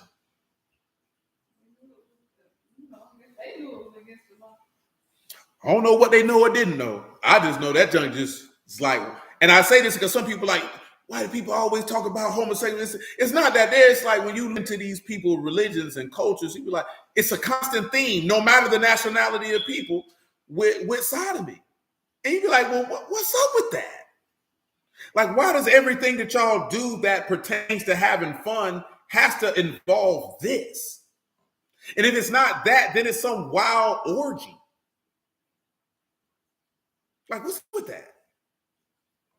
Like, why does the service of y'all God require the exchanging of bodily fluids? But our God say, hey, man, don't touch your wife for 3 days before you come up here and holler at me. You don't see the difference? He told them, boy, hey, man, wash your clothes and don't touch your wives before you come holler at me now. Don't come around me with that. That's the difference between Yahuwah and they God. Yahuwah said, don't come around here. Me and you just skeeted. Boy, don't come around me like that. Don't come around me like that. What you got going on? Boy, you must don't know who I am. Don't come around me. You see this? You see that? I've been mentioning this so you can see the difference. That's real. They say for real, it always ends somewhere sexual. That's weird. And I noticed, and I ain't just started noticing this, because I was telling somebody today, right? If I could have made money from a humanities degree, I would have got one. You know what I'm saying? I didn't get one because I'm like, you can't make no money out of this. Why would I go to college and possibly end up in debt for something I can't monetize? That's stupid. You know what I'm talking about?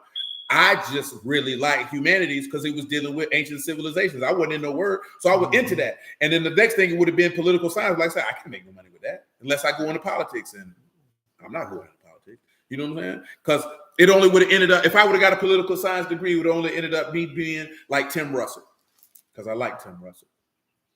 Being on Meet the Press or something. You know what I'm saying? Something like that. But then after that, you in the same field with these people. So you're going to end up, I'm going to have to leave because I'm not going to do that. Not for no job. You know what I'm saying? And every ancient civilization, I've seen a consistent theme. Sexual degeneracy. Now, it didn't click in my brain that the word didn't have sexual degeneracy. You know what I'm talking about? But then I read about Islam. You having sex with lambs. These niggas marrying little girls. You know what I'm saying? You going in all these ancient civilizations, all this freaking stuff. It necessarily always got to be homosexual. But if it ain't homosexual, it's some wild orgy. You know what I'm talking about? It's some lesbians going on over here. Y'all having sex with little children. Like, what the hell's wrong with you people? You know what I'm saying? It's either blood or sex. And somehow children end up being involved some way or another. And I'm like, nigga, this is weird. You know what I'm saying? Then when Yahuwah called me to understand his word, and I'm seeing this man ain't with none of that. That man say don't bring no price of no whore in here. Don't bring no price of no dog. Don't bring no male temple prostitute in here. Don't you be around here doing this. Hey, man, ain't no booty touching. Ain't no whoring. Don't you have no sex with no little kids. Don't you toss your kids to won't you do none of that. And I said, I see why they don't like it. Because all the degeneracy that the people around Yasharal was committing, that man say, boy, I'm not with none of that. And you bet not participate. And what's the first thing we went and did? Booty hole. You gone. He said that's how they connect through the sexual acts. The sexual spirits reckon each other as well. In my past experience, I noticed that. Definitely. And they do that to the kids for the level of trauma. And also they know through the sexual degeneracy, they can keep you in line because, at least in this generation, because they know that you don't want nobody to know what you've done. You know what I'm saying? That's why I say in this generation, because in previous generations, you know what I'm saying? They didn't really care who knew because they were all doing it. And that's how, that's why you have to make sure that you guard your desires, because sex is the easiest way for Satan to get most. Because that is most people's weakness, male or female. It don't make a difference. That's most people's weakness. I know a lot of people like to put out here in the internet that women ain't weak for sex. If you've been living long enough, you know that's a lie. You know what I'm saying? Men and women weak for sex. It's not men are more weaker or women are more weaker. They're both weak. It's not a competition on who's weak for flesh. You know what I'm saying? And Satan knows this. And that's why he say, blessed are those who endure temptation, because Satan knows what you desire, so he'll tempt you with that. So you have to make your desire for Yahuwah greater than the desire to fulfill your lust. If your desire to please Yahuwah is not greater than your desire to fulfill your lust, then you always gonna go down. See, but Marvin just mentioned what happened with Bel Peor. Y'all know the story. And boy, see the mobile women and lost their mind. They wanted to see what that booty do, and then they found out what Yahuwah do. Javelins went to throwing, people went to dying, plagues got to hitting, because men thought with their lusts. That's why you hear a lot of these Hebrew men be doing it. Man, people be doing that because they weaken their flesh. Because nobody's telling a man to control his loins. Nobody's telling these women to control their loins. Because I'm not one of these people that act like these grown women victims are having sex with these dudes. Y'all having sex with these dudes because that's what you wanted to do. You're not finna look at me and tell me you know 32-year-old mother of 3 and you a victim to a Hebrew nigga who tricked you out your booty. Clearly, if you got 3 children, boy, you've been tooting and booting for a little while now. You only toot and boot when you wanted to. Don't tell me it was a scam because when you tooted and booted, it didn't go how you wanted it to go. You wanted to have sex with him just like he wanted to have sex with you. Just be woman enough to say that instead of trying to be the victim, because you won't get no sympathy from me. It's the same token. He be like, man, that woman wicked. You ain't gonna get no sympathy from me, brother, because you ain't had no business sliding them. You knew what you were doing. See, that's the problem. You want to do evil and you want somebody to feel sad for you when it blow up in your face. What you thought it was going to do? What you thought it was going to do? How you think you're going to go against you and it's going to work out well for you? You can't be that dumb. See, you got a situation right this here, right? You seen it in the text. Okay, it's different now because everybody ain't virgins or whatever the case may be. It's not like y'all running up on a young virgin and you lay with her, and now you got to go to her daddy and say, hey, I got to give you this betrothal because you laid with her. But if you're with the woman and you having sex with her, then you only got 2 options. Marry her or leave her alone. You know what I'm saying? That's the just thing to do. But if you laying with this woman and then you go on to lay with this woman and you're going to lay with this woman, you an evil bastard. You be like, oh, these Hebrew women wicked. Well, I bet they are. Loose dick daddy, what you think gonna happen? You giving your beat away to anybody. You don't deserve nothing good to happen to you. Oh, these Hebrew men ain't this here. Well, baby, if you keep opening your legs to every nigga who open a Bible to you, well, baby, what you think gonna happen? What you think gonna happen? You met this nigga, you having sex with him in 3 weeks? You thought you were gonna get a long-term deal out this nigga from that? You known him for 20 you knew him for 20 days before you started messing with him. So you got 41 days under your belt, and you thought it was a good idea to give him some money. And you, oh yeah, this is my husband. We gonna be together in the Lord. You wasn't serving God. He wasn't serving God. Y'all know y'all wasn't serving God. You were serving your lust, and now you're trying to turn around and spin it to make yourself feel better. Who you think you fooling? You're lying to yourself. You're lying to yourself. Instead of saying, you know what? I like penis. I need help, Lord. Somebody help me. I got a problem. You don't want to do that. Oh, it's the men's the problem. Who told you to sleep with all of them? Who told you to chase all them women? Who told you to do that?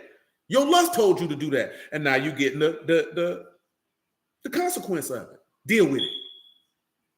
Ain't that what he told you? He said, what is it good for you if you be buffeted for your faults for you to complain?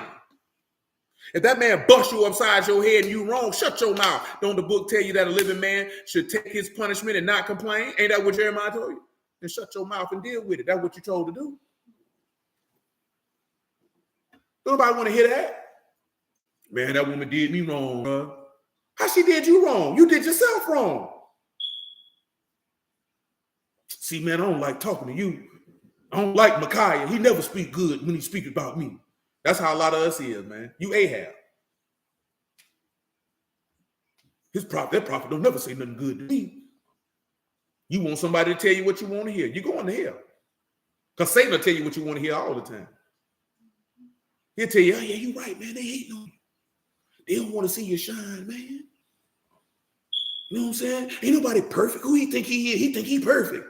He's looking at his head and he walk off. He go back to heaven. God, I told you that nigga was stupid. Y'all don't realize that this man go to heaven and accuse you. It say he accused you before the brethren day, and ain't that what it said? Did he not go to the throne and accuse Job to Yahuwah? You don't realize that this man go to the throne and accuse you and then talk bad about you the whole time. This is what he do. I've been telling y'all this for a decade. He's a buster. He the type of nigga to say, man, shoot. I ain't tell you to grab that door. The whole time, he trying to peer pressure you into doing it. And then when you do it, he told, I ain't tell you to do it. And before he said that, he went up to the throne and said, I bet I can get him to do such and such. He ain't down with you for real. This what type of nigga this is. Why is you fooling with somebody like this? I wouldn't fool with a nigga like that in real life, but we fool with the devil all the time. And you fool with his children. I've been told you, that old accusatory junk, you always accusing people to do something, you the devil's child. Because Yahuwah children don't walk around accusing people of nothing. They'll let time go by. Did you see Jeremiah accusing Hananiah being a false prophet? Did you see Moses accusing Korah being anything? Shoot, even Yahushua didn't accuse the scribes and the Pharisees, and all they did was walk around all day accusing him of stuff. He ain't accused them people one time. He let the proof be in the pudding and let it show that y'all niggas sour. He ain't have to do. Remember what Pimp C man said, man, you ain't got to expose nobody. These niggas exposing themselves every day. That's how Yahuwah roll. He said, what you do in the dark gonna come to the what? To the light. I ain't got to expose you. You're gonna expose yourself. You know what I'm talking about? I ain't got to walk around here. And when I say expose them, I ain't got to walk around here and accuse you. That's the spirit of the adversary in you when you want to be accusatory. Of course, the adversary, Satan means adversary. You always want to be confrontational, strife, contentious. Why? That's the spirit of the devil working in you. The devil means whisperer. You a slanderer. That's what he do. So we're not ignorant of his devices to get caught up like that. You got to pay attention how he move. You got to pay attention how he move. Because if somebody moving like that, you of your father the devil, and the lust of your father you will do, because he was a murderer from the beginning, and abode not in the truth, because he can't abide in the truth, because ain't none in it. That's why when he say, he said, you do the works of your father. We got one father, even Abraham. He said, if you was Abraham's seed, you do the works of Abraham. And nigga tell you, we don't know who chose you. You're lying to me. You're lying to me. And everything we talking about is, this is how you know who's the righteous, because the righteous are going to produce life. What life is in accusing? Where is life in strife and contention? Where is life in sexual degeneracy? Where is life in that? That's not producing life. Where's life in slander and lying on people? Ain't no life in that. Those activities don't produce life. And instead of sitting back looking at, let me not move in these activities, we try to justify being in those activities and how somebody shouldn't point out the fact that we shouldn't do that. Nah, man, I ain't gonna roll. It's too many of our women in the world dressed like hoes. Somebody look at you, they can't tell the difference between you and a prostitute. How is you as a Kadash, godly woman, a daughter of Sarah? Huh? Rachel, your mama. Huh? You look like a $2 hoe? Ain't nobody should be able to look at no daughter of Sarah and daughter of Rachel and not know if she is one or not and confuse you with a prostitute. That should never happen. I don't care how you feel about it. Put some goddamn clothes on. You know what I'm talking about? Period, point blank. I don't want to hear you. I don't want to hear none of who gives. I don't give a damn. See, your problem was your daddy cared too much about your feelings. I don't give a damn. You look like a hoe. Put some clothes on. That simple, because it ain't about you. It's about the name you carrying. It's not about you. You know what I'm talking about? Look here, brother. Keep your penis in your pants. I don't want to hear that junk about how fine she looking. Shut up, nigga. I don't want to hear that junk. Stop lying all the time. Stop being spiteful and all that stuff all the time, because it ain't about you. It's about the name. It's about the banner you carry. You carry that man, say, every man that named the name of Mashiach, let him depart from iniquity. Stop it. Stop being so proud and arrogant and think it's about you. It ain't about you. It has been, will be, and will continue to be about the living Elohim. Yahuwah of hosts is his name. That's who it's about. You don't understand that. You going to hell. You don't represent you. You represent Yahuwah. You don't represent Yasharal. You don't represent Yasharal. You don't represent Israel. You represent Yahuwah. Yasharal's name comes from Yahuwah. Everything you do is about Yahuwah. I don't represent the nation of Israel. I represent the Elohim of Israel. Yahuwah of hosts is his name. I don't represent a people. I represent God. Because if I got to be separate from the people to be with God, that's what I got to do. See, most of us won't be able to be separate from the people to be with God. It don't matter. I'm not trying to be down with the people. I'm trying to be down with the man who made them his people. If you don't understand that, you always going to get caught up and you're going to go to hell. Like we always say, we making the nation look bad. They ain't making it. They making Yahuwah look bad. See, when you get that thought process to thinking, they making our people look bad. No, they making our God look bad. He didn't say the name of Israel is blasphemed. He said the name of Yahuwah is blasphemed amongst the Gentiles because of you. Get it for him before we get off of here, man. Ezekiel 35, man. It might be 36. I might have told you the wrong thing. And we can read it in Romans. See, we forget that, man. Sometimes, man, Yahuwah got to let us know. It ain't about you. Yeah, it's 36. That's not bad, too. 36 and 20. Ezekiel 36 and 20. I know some people are like, man, that nigga been talking for a long time. I ain't told you nothing but book. If you knew the book, you heard it when I said it. If you don't know the book, then you thought I just was talking. And when they entered unto the heathen, where they went, they profaned Makadash's name. When they said to them, these, the people of They did Yahuwah, what? They did what? Profaned Makadash's They name. did what? Profaned Makadash's Tell them name. what profane means just so they know. Call that's profane, to defile, to pollute, to desecrate. You guess what? You being in America, that man named desecrated. That man named polluted. Listen to what he say. Read it again from the top. And when they entered unto the heathen, where they went, they profaned Makadash's name. We'll make it 19 to make it clear. And I scattered them among the heathen. He scattered them where? Among the heathen. Scattered them where? Among the heathen. Okay. And they were dispersed through the countries. Dispersed where? Through the countries according to their way. Are you not dispersed amongst the heathen and through the countries right now as we speak? Now, I'm not saying that this is referring to this time period. It's just the situation that we in is representative of what he's saying. Go ahead. So according to their way and according to their doings, I judged them. And when they entered unto the heathen where they went, they profaned Makadash's name. The minute you got put out the land and you went amongst these people to dwell, the name of Yahuwah was desecrated and polluted from that moment. It was desecrated and polluted from that moment. Go ahead. When they entered unto the heathen where they went, okay. When they profaned Makadash's name, when they said to them, these the people of Yahuwah, and are gone forth out of his land. Out of his what? Out of his land. Then I had pity for Makadash's name, which the house of Yasharal had profaned among the heathen where they went. Go ahead, listen to him. Therefore, saying to the house of Yasharal, thus saith Yahuwah Elohim, I do not. For your sakes. I do it for Israel. O house of Yasharal. No, I do it for Israel. I do not for your sakes. I do this for my people. I do not for your sakes. So the sanctification process of this man becoming flesh and getting hung on that tree, he didn't do that for you. He did that for his name because you got his name foul. You got his name sour. But he said God so loved the world. Oh, he's a compassionate Elohim. We already talked about that in this Exodus 34, did we not? So, of course, he can show mercy and compassion towards us because that's just representative of the Elohim that we have. Praise be to his mighty name. That got to do with him. But best believe the sanctification process ain't had nothing to do with you. Read it again just so they know. Then what Yahuwah saying. That's not what I'm saying.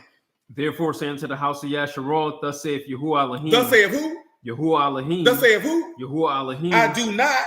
For your sakes, oh, house of Yasharal. But for my what? Kadash name's sake. Okay. Which you have profaned among the heathen where you went. That man said, I don't do this for you. I do this for my name. You got my name looking sour. You got people thinking Yahuwah somebody to play with.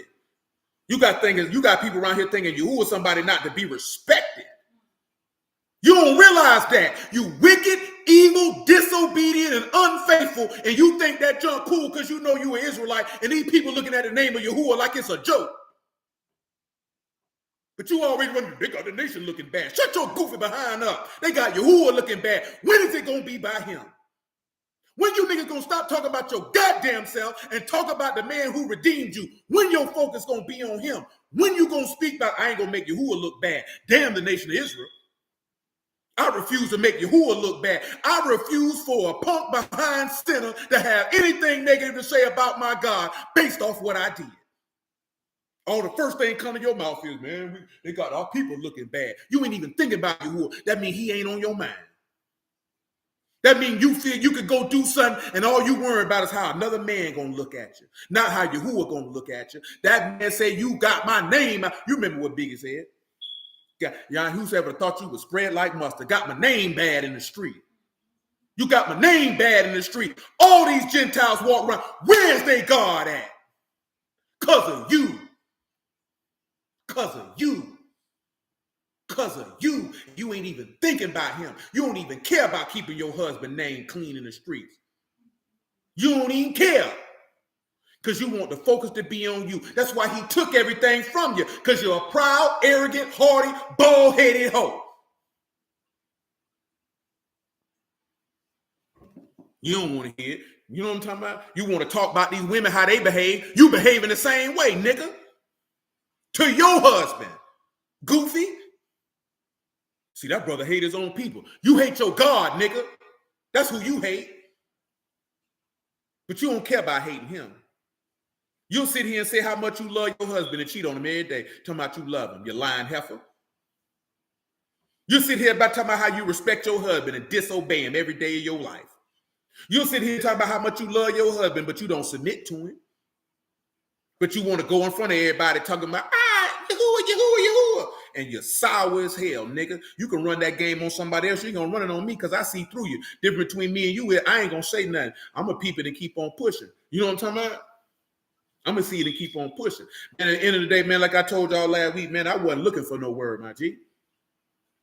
So for this man to show mercy and grace to somebody who wasn't even seeking it, wasn't even looking for it, wasn't even thinking about it, I respect that to the utmost. You did? To the utmost. You know what I'm saying? And then, of course, because of the manner of man that he is and the attributes that he possesses and the characteristics that he displays, these are characteristics and attributes that I deem to be honorable before I even knew that Yahuwah was the living Elohim. So I have no choice but to respect him. So therefore, I got to give honor where honor is due. I got to give respect where respect is due because he's a real one. So I'm going to ride with him and I'm going to give him his respect. So I got to make sure I keep his name clean because that's what he commissioned me to do. Not commission me like he revealed this to me. That's what he commissioned in his word. To respect my name. Didn't he say, I, Yahuwah, man, Kadash, be you Kadash because I'm Kadash? That's what he said, ain't it? Didn't he say reverence and fear your Elohim? That's what your law say, ain't it? So he commissioned you to keep his name clean. He commissioned you to keep his name right. Not polluted. Read that for him, verse 22 one more time, man. Therefore say unto the house of Yasharal, thus saith Yahuwah Elohim, I do not for your sakes, O house of Yasharal, but for my Kadash name's sake, which you have profaned among the heathen where you went. And I will sanctify my great name, which was profaned among the heathen, which you have profaned in the midst of all. And of the them, heathen shall know that I, Yahuwah, saith Yahuwah Elohim, when I shall be sanctified in you before their eyes. This is what I'm tell y'all, man. When that man was sanctified on that stake, man, that man had did that in front of all them people's face. And what you think gonna happen when he come back around here? So when you get the Ruach HaKadosh in you, that is proof positive that he has reclaimed his name. And when I say reclaim his name, not as if somebody took from him, but that the heathen can see that his name is no longer profane amongst those who proclaim it. See, you worry about the nations. The nations don't respect Yahuwah because you don't. This ain't about getting them to come serve Yahuwah, because most of them ain't going to come serve Yahuwah no matter what you do. But they don't respect the name of Yahuwah because you don't. You remember what Moses said in the wilderness, how the people were acting? He said, please don't kill him, Yahuwah. He said, lest the nations say you weren't able to do this, because Moses understood if he killed these people, they're going to blaspheme his name. You don't even realize that. You don't even realize that Moses' concern wasn't the people per se. It was Yahuwah's name not to be blasphemed. Remember what we read last week about what it said the women were supposed to do? That the doctrine of Elohim be not what? Blasphemed. Do you not understand that your conduct of causing the name of Yahuwah, the doctrine of Yahuwah, to be blasphemed is just as bad as committing any sin, if not worse? You causing the name of Yahuwah to be desecrated and dishonored because of what you remember. What your law say: don't take the name of Yahuwah your Elohim and what? Because he will not hold him what? Guiltless, who make his name worthless. When you proclaim the name of Yahuwah and you walk around sinning, you make his name void. Taking his name in vain is not. See, a lot of people thinking you taking the name of Yahuwah in vain when you say God or you say Lord. I know a jackass when I see one because you stupid. You make the man name worthless when you proclaim it. Tell you this in Isaiah 48:1. They proclaim the name of Yahuwah, but not in righteousness and not in truth. When you name the name of Yahuwah and you walking in sin, you make his name void. It ain't no words you saying out your mouth. You niggas so worried about some damn words instead of your behavior. You got niggas who think they just because they don't say Lord, they say Master. You got niggas who think they just because they don't say Christ, they say Mashiach. Now, I don't say Jesus. I don't care if you do or you don't. But niggas think they righteous because I don't say that. That means this here. But your heart is so terrible. And your faith is so minuscule. And you sin so much. But you think you just because you don't do that. But that's not taking his name in vain. Because you thought taking his name in vain is what you said out your mouth when it was really what you were doing out your heart. That's what make his name worthless. But see, you don't know him, so you wouldn't understand that. You wouldn't understand that because you thinking about words and he looking at your works and you going to go to hell. You know what I'm talking about? Because he not going to hold you guiltless for making his name worthless. Amen, bro. Yahuwah be with you, man. For sure. For sure. Come on, Civic, so we can get on off here, man. We have 3 hours strong. Say, for I will take you from among the heathen and gather you out of all countries and will bring you into your own land. Then what he gonna do? Then will I sprinkle clean water upon you. And you'll be what? You shall be clean from all your filthiness. They go a little baptism. And from all your idols will I cleanse you. And a new heart. Also will I give you. And a new ruach. Will I put within you. Then you go being born again, and I'll take away the what? Take away the stony heart out of your flesh. We talked about that the other day, didn't it? Mm-hmm. And I give you what? A heart of flesh. And I'm going to put my what? Ruach within you. And it's going to cause you to do what? Walk in my statutes. See, he that is born of Elohim do not commit sin. He cannot sin because his seed remain in him because he be born of Elohim. Ain't that what it said? Mm-hmm. And that's what Yahuwah just said. Mm-hmm. Okay. You shall keep my judgments and do. You shall dwell in the land that I gave to your fathers. You shall be my people, and I will be your Elohim. That's right. Hey, that's right. Saul just said it in vain. They believe in Yahuwah because of the doctrines and commandments of men. But hallelujah for y'all who shouting the word, man. We start right there. Y'all willing, man. We'll be back at it at 2:15. You know what I'm talking about? Just weigh and consider, man. Now, for those of y'all who might be struggling with this and struggling with that, don't let that what went a lot of stuff that we went through today get you discouraged, because those things weren't for you. Those was for the unrepentant, unbelieving, wicked bastards. You know what I'm talking about?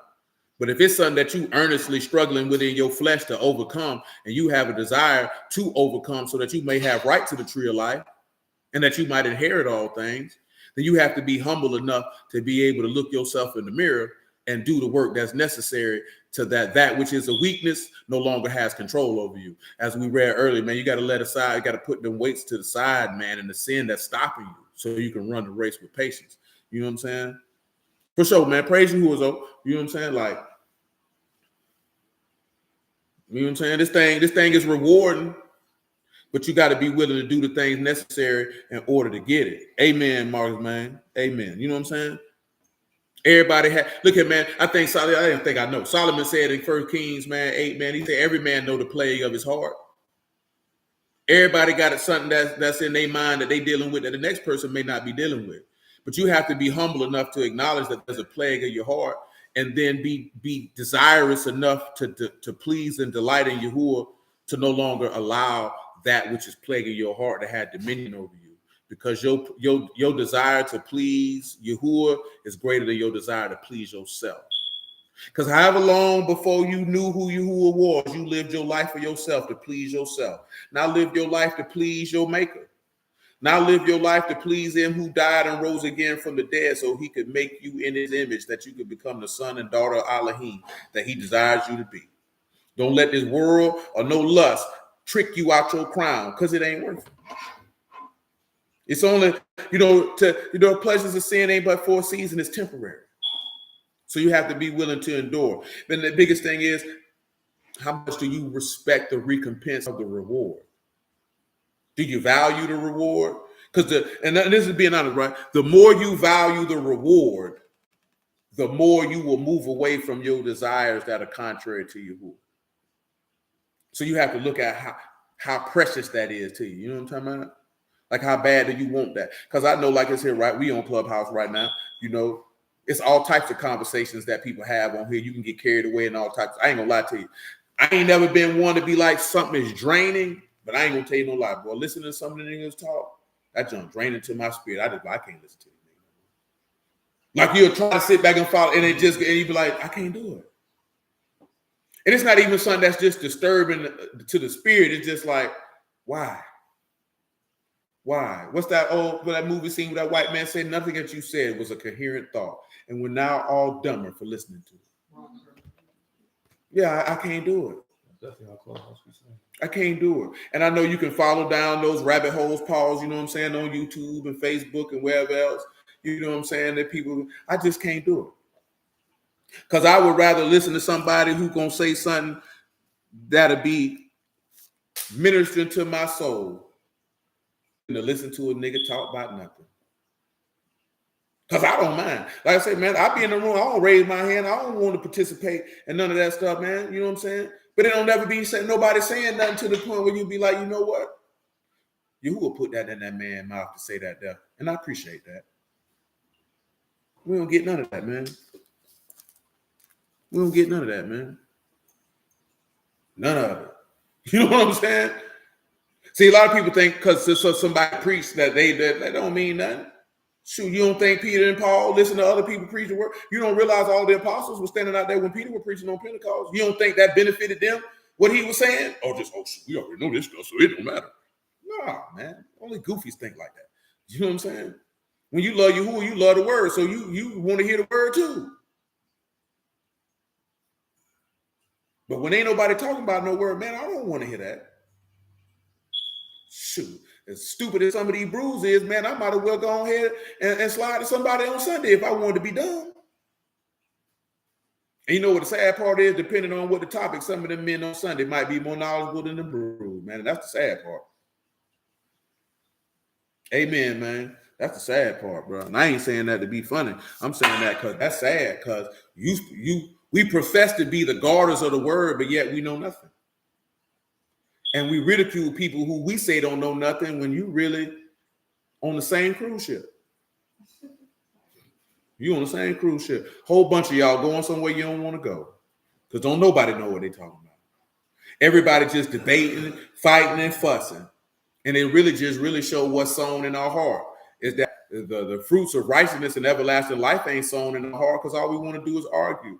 Man, look at man. I heard one thing I can say, man, and I'm gonna say this here just because I heard my man say this the other day, and because the man I'm about to mention, that's my nigga.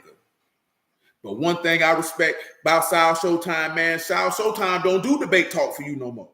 And you know why he don't do it no more? Because he didn't want to do it the way it turned into some type of 3-ring circus. You know what I'm saying? Where it turned into people getting belts and winning purses and prizes and none of that. He wanted it to be strictly about the information. And one thing I can say, boy, I've known Sal since Sal started doing this thing, man, in like 2012. He always said that. And that's why I fool with. That's what I mean by the honorable man. He was willing to not do it than to compromise what he was about.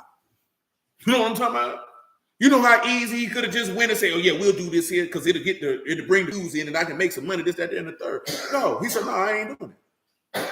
If it can't be about the information, then I ain't going to do it. I fool with niggas like that because that's honorable, bro. That man, you know how long that man was doing them debates, bro?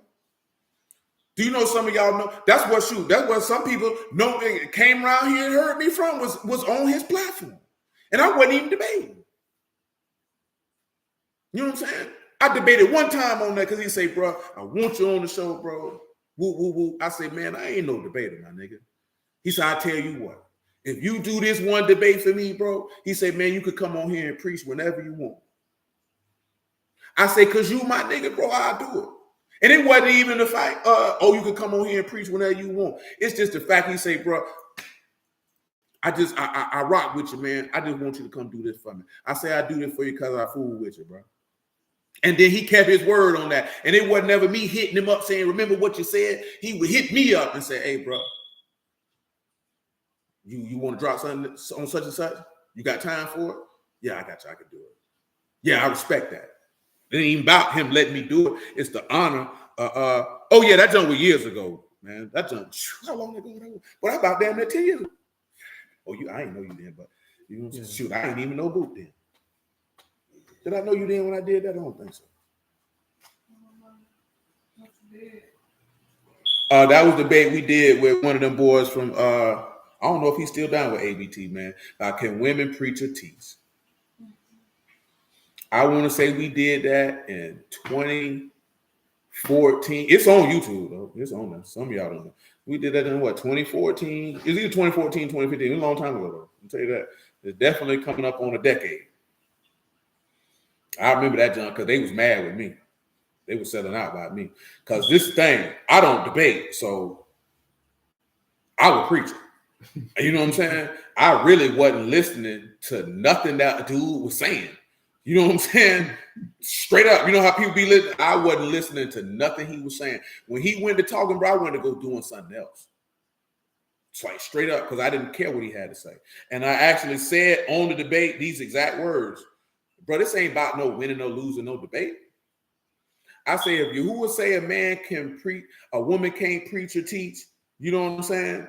And I'm saying that she can't, I'm going to hell, boy, because I just told a lie on Yahuwah. I say, but if Yahuwah said a woman can't do it, and you saying she can, boy, there's people going to hell about that, bro. You know what I'm saying? There's people going to hell about that. You know what I'm saying? I had to let that be known. Like, bro, it's not about winning no debate, bro. There's people's souls on the line about this type of information, my G. You know what I'm saying?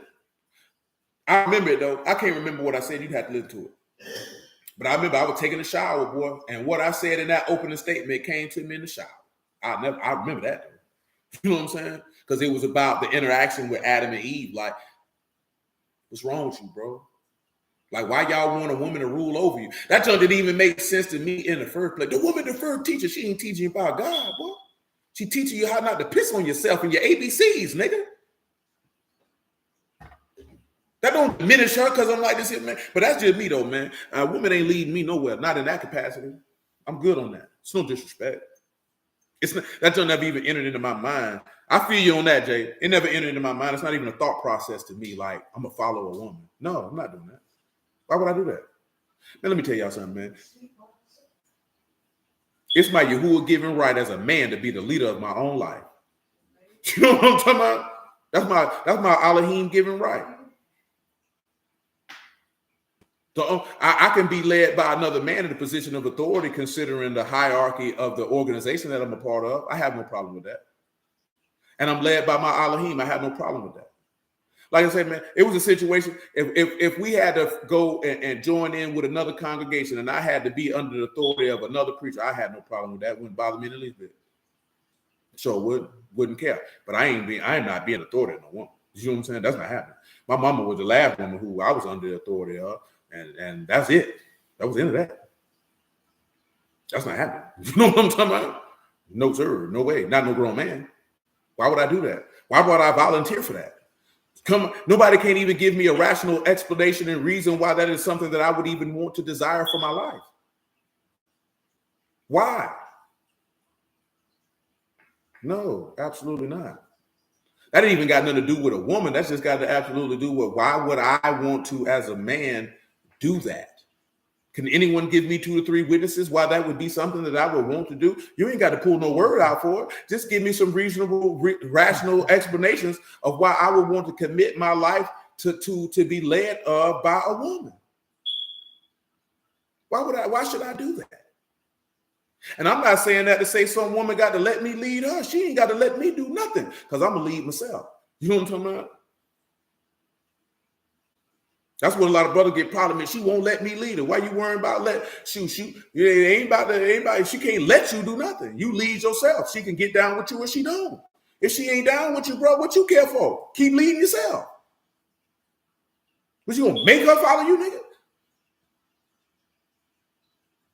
That's how the boy be talking on the internet. Don't these women don't follow? Well, if she don't want to follow you, bro, why you care? She want to lead herself. Well, let her do it then. You mad at her because she want to lead herself? I ain't gonna look at her, this wicked woman. She want to lead herself. That's her business, bro.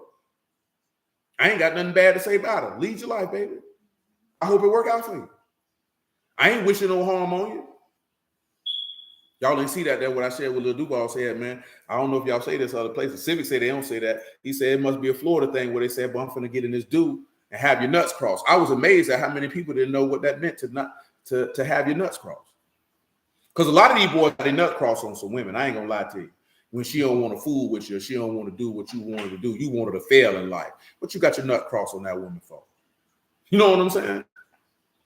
That's just not the woman for you, brother. You ever thought about that? You know, every woman you meet ain't the woman for you. And every woman you meet ain't gonna like you, bro. It's okay. She think you're ugly. It don't mean, you know what I'm saying? The next woman see you, she might not think you're ugly. Man, I don't know nothing. She called me ugly. Okay, she ugly. You ugly to her. Her calling you ugly ruined your day. It caused you to have a pure view of yourself. Like, come on, man. Let me see what brother said. He said, I was never really explaining the importance of a man leading a man. But the more I started listening to men, it became more evident that men need. I mean, that's just a part of life, depending on, you know, ideally the first man that should lead you should be your father. Then, you know, quite possibly you may have a grandfather and an uncle along in the family also, you know what I'm talking about? That you submit to their authority and they can lead you and teach you in the right direction also. You know, a lot of brothers understand the ability to be led by men if they join the military. You know what I'm saying? It causes them to understand that concept a little bit more astutely than others. You know, but it depends on who you raised by. And because like I said before, everybody say, don't be a follower, be a leader. And it's just such a cliche statement with no basis, because nobody is a leader by reason of being a man. Leaders are taught to be leaders. You know what I'm saying? You have very few men that you could be considered to be natural leaders, but leadership is a skill that has to be cultivated. You know what I'm talking about? So therefore, not going along with the crowd doesn't make you a leader. It just doesn't make you easily influenced. But that doesn't mean you're a leader, because you could not go along with the crowd and be dumb as a box of rocks. Look here, right? I was talking to a gentleman I know, and he was talking about this here, right? A man we know in business. We're talking about two different people in business, because his son worked for one, but he left to work from him to go work for another gentleman we know. And the gentleman that he was working for, he was like, he's a good dude, piss poor leader. The gentleman who he going to work for now, because both of us knew this, and I know both of these men, so I already know this is the truth. Superb leader. He gonna maximize every bit of ability of his son, because that's just what the type of leader that he is. And the man who he worked for before, he ain't that kind of leader. He not gonna get that out of him. You know what I'm saying? He a good dude, but he's not a leader of men. You know what I'm saying? And that's just simple as that. The other man, he's a leader of men.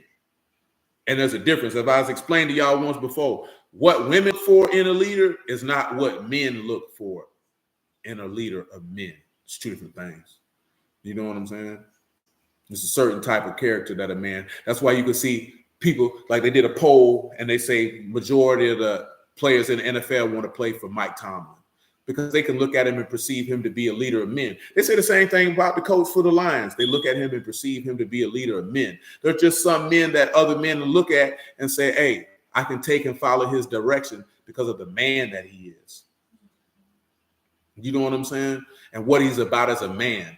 That's why we look at Yahushua and you can see this is a leader of men. You should be willing and glad to submit yourself to his guidance. But see, we got too many brothers that are like, you know, man won't tell me what to do. I only got one teacher. I ain't no follower. That's a goofy. That's a man who ain't a man, because men don't talk like that.